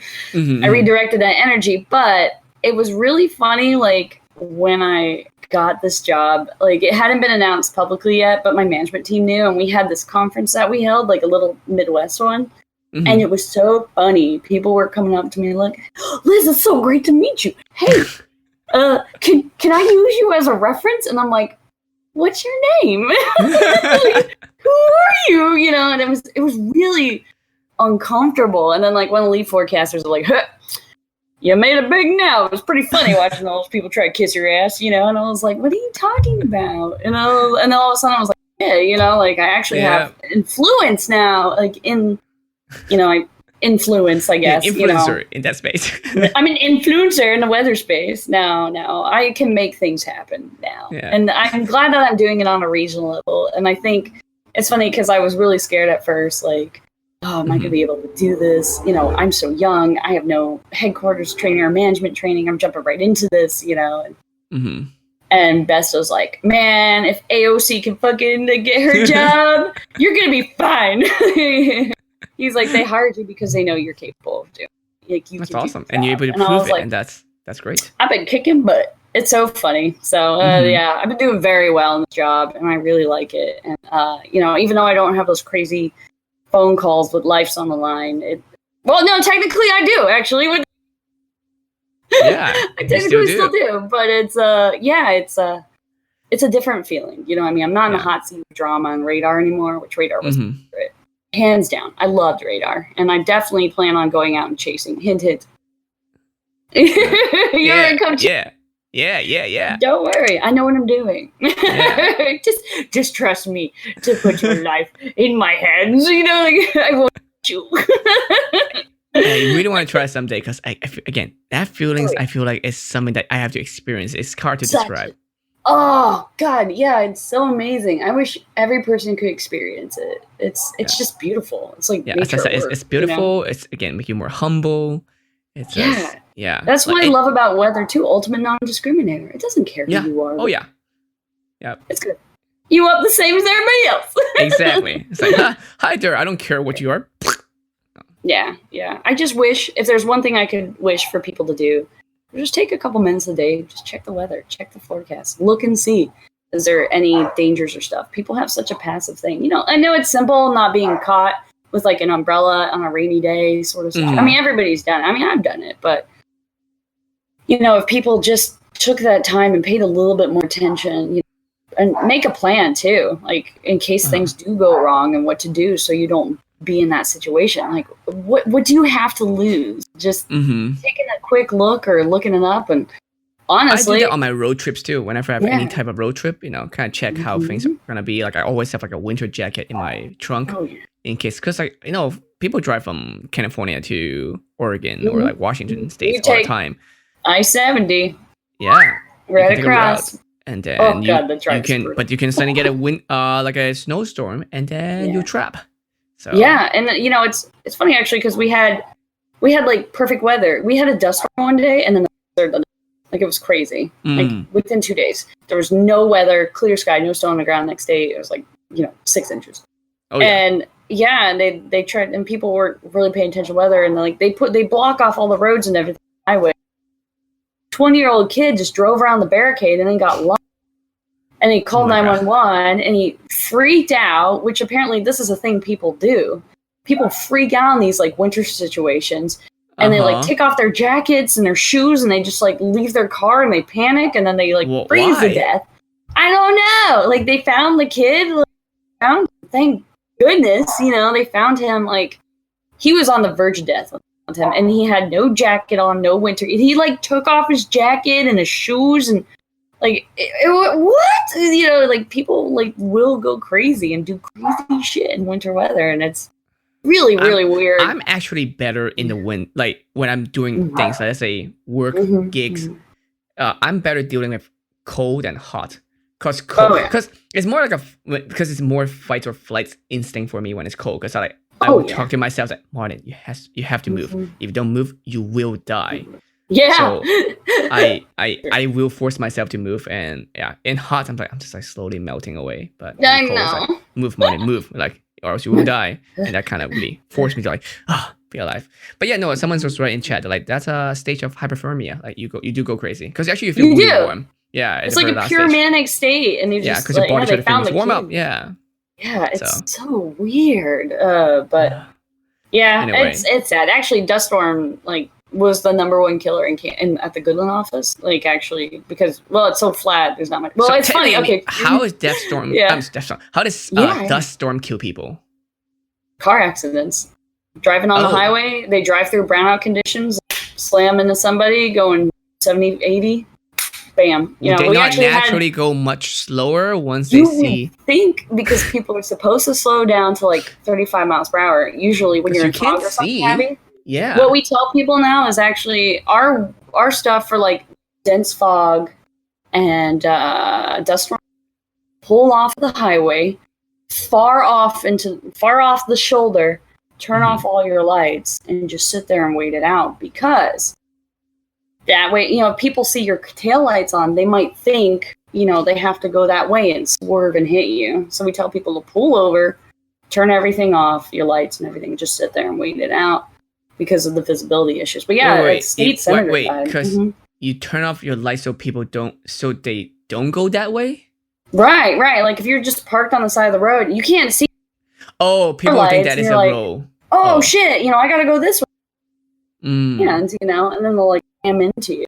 So yeah. Gotcha. Yeah, we've had several. Actually, it's funny. I mean, the guy wasn't hurt, but I just remember like getting this newspaper article. It says truck driver hits bull in dense fog, and I was just like, like all the fucking things, like fucking just boom. I feel bad for the bull then. I feel bad for the bull, but I don't know. I'm just a horrible person. I thought it was funny. So, yeah. But, I had one fog situation. I was driving, I think from SoCal to NorCal or something like that. No, I think I was driving from NorCal back to Davis. I was going to school in UC Davis, near Sacramento in California. But what happened was that suddenly really foggy, out of nowhere. Not sure why, and really random. Almost feel like sci-fi, because like they feel like someone's do something and make it happen so they can do things. Probably affected fog. So I was actually the first car. I was the first car from all the cars that behind me too. So I'm like kind of leading, but I'm trying to slow down too. But again, extremely foggy out of nowhere, very sudden. And then I already drive slower, but suddenly I have to hard brake because there is a truck on its side. Completely, and it came up. It feels like it come up nowhere, you know. And suddenly it's a little bit more clear, but then you still like, dude, like if I wasn't going slower, I would hit that lay down truck completely. Yeah, and I'm sure there's other cars that would have hit that. I'm glad that other cars see me slow down, that they kind of slow down too. So I had to drive around the truck, and it's like on a 6-lane highway. I drive around it, and I was able to keep going. So I'm the first one who got out of it, you know. But I'm sure every car after me gonna be completely slowed down now. It's again, it sounds sci-fi because it sounds like someone tried to kill that person. No. Yeah, I feel you. And then it's like, oh shit, out of nowhere, car died. That happened. And living in Florida, I'm used to like fog in the morning just rising up and going away. And when I moved out to Kansas, that was my first real experience with what we call advection fog. Okay, so it's like a patch of fog that just moves over an area like very quickly. So I'm sitting there, the wind's like 20 miles per hour, and it's just fog, just like you can see all the particles, which blew my mind because in Florida we have radiation fog, which is just the ground's warm and it heats the air up enough to moist and create little fog droplets. And it's usually when there's no wind to move things. So like it's a totally different. It's like a microwave. It was pretty cool. Yeah, it was pretty cool. Like and you see the satellite and you just see this like wave of affection, like fog, just like and you're like, here it comes, and like it was pretty cool. And Wait, what is Mm-hmm. fog actually? What is okay, it's a cloud. Yeah. Okay. That's all it is, really. Yeah, it's just a cloud. Okay. It's a dense combination of hydrometeors. Very low altitude. That's actually a funny. So we have this stupid joke. It's like people sometimes when people hear I'm a meteorologist, like, oh, you study meteors, and I'm like, hydrometeors, and they're like, what?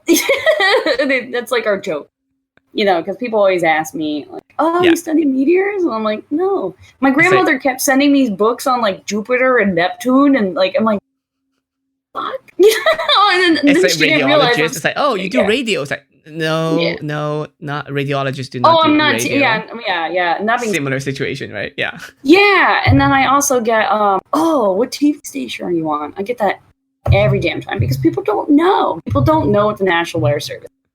Sharpie did give us some exposure, but most people... It's like, I'm not those clowns. Yeah, it's like, I'm a real... Pinocchio, like, I'm a real, like, I'm a real meteorologist. I joke, but I have several friends who are actually degree certified meteorologists. Yeah. Again, just good actors, bad actors. There's good, there's bad. Actors, yeah. Mm-hmm. Some people, it's a competition. Other people just want to help people. It's like any other industry, like with cosplay too. Some people, they want to make it a competition, or some people just want to do it, have fun, and entertain. Whatever else, I try to combine a lot of the flavors. That's what I do a lot too. I'm trying to like, how can I make this entertaining at the same time? So at least it'll be fun for you, but then you will learn something. Just want you to learn something today. I do have to say though, I miss my crazy. I miss it, but now that I have to deal with like senators and shit, I gotta be back to the normal. You had crazy hair before. Yeah, I remember. Yeah, they don't care. Yeah, and actually, it was a great conversation starter. Whenever I had to go do storm surveys. In my head, it's like all those like boring people who wear suits. So it's good. They would call and be like, "Can I talk to the girl with the purple hair?" I'm like, "It's green now." Oh, that's cool. The kids loved it too. Yeah, it was definitely. Man, it made talking to kids so much easier. It'd be like, "Why's your hair purple?" I was like, I got in a fight with a unicorn and punched me so hard that my hair turned. That's what my housemate too. My housemate was teaching pre-kindergarten, I think, or something like that. But yeah, she has purple hair, so she was like, "Yeah, I'm friends with the unicorn lady or whatever, and she give you magical power." Yeah. And I'll share the power of you if you behave, that kind of thing. Yeah, anyway, I might just go back to all to have fun. I probably should. I do it, but this has been fun. I this had has lots of been fun. Dude, appreciate it. It's been you're actually it's not a competition, but you are the longest podcast I have so far. Oh. Yeah. Sorry. No, I enjoy it. I feel bad because I'm like, oh no, am I keeping her? Like, is she gonna be like, dude, you're wasting so much of my time talking about rain and shit? I'll have you know, I took a shower before this and I shaved my legs. I was so ready for this interview. So ready. Me too. I have shaved my legs, but not for this. But I didn't shave my legs for this. I just felt like shaving my legs. Because I'm turning into a fucking Yeti with quarantine. I'm not gonna lie. Everyone can be, it should be fine. No, but quarantine situation. I have seen. I just saw someone post on Imager yesterday, and she didn't know her husband is having a conference call, but it's minimized, so she didn't know the camera's on, so he was just running around naked. No. I was actually on a call the other day, and I didn't have my backdrop here. And I had a table right behind me, and my bra's just sitting on it. And I'm sitting there talking with a couple guys. I'm like nodding, and Ernesto looks. I look over, and there's Besto, and he's like, I'm like, what?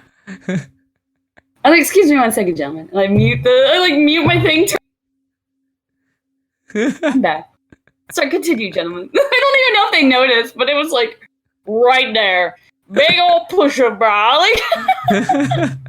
That's a secret. It's a very fun, very interesting time for all this happening. Yeah. Oh yeah, it's been fun. So. I've heard children like screaming and dogs, birds, I was talking to Trish yesterday, and she was saying that her kids sometimes will run in, but like you have to. Like, it's understandable because you Yeah. know my little human Oh. is gonna be much more Yeah, important yeah. than what's going on right now. If they're like get a cut or something, it's like, I Right. gotta go. You know. I'll have to send it to you. There's this fantastic article that I read that it's not teleworking. Like, don't be hard on people teleworking because their kids are at home too. It's not a typical telework situation because they're like, no childcare, none of this, none of that.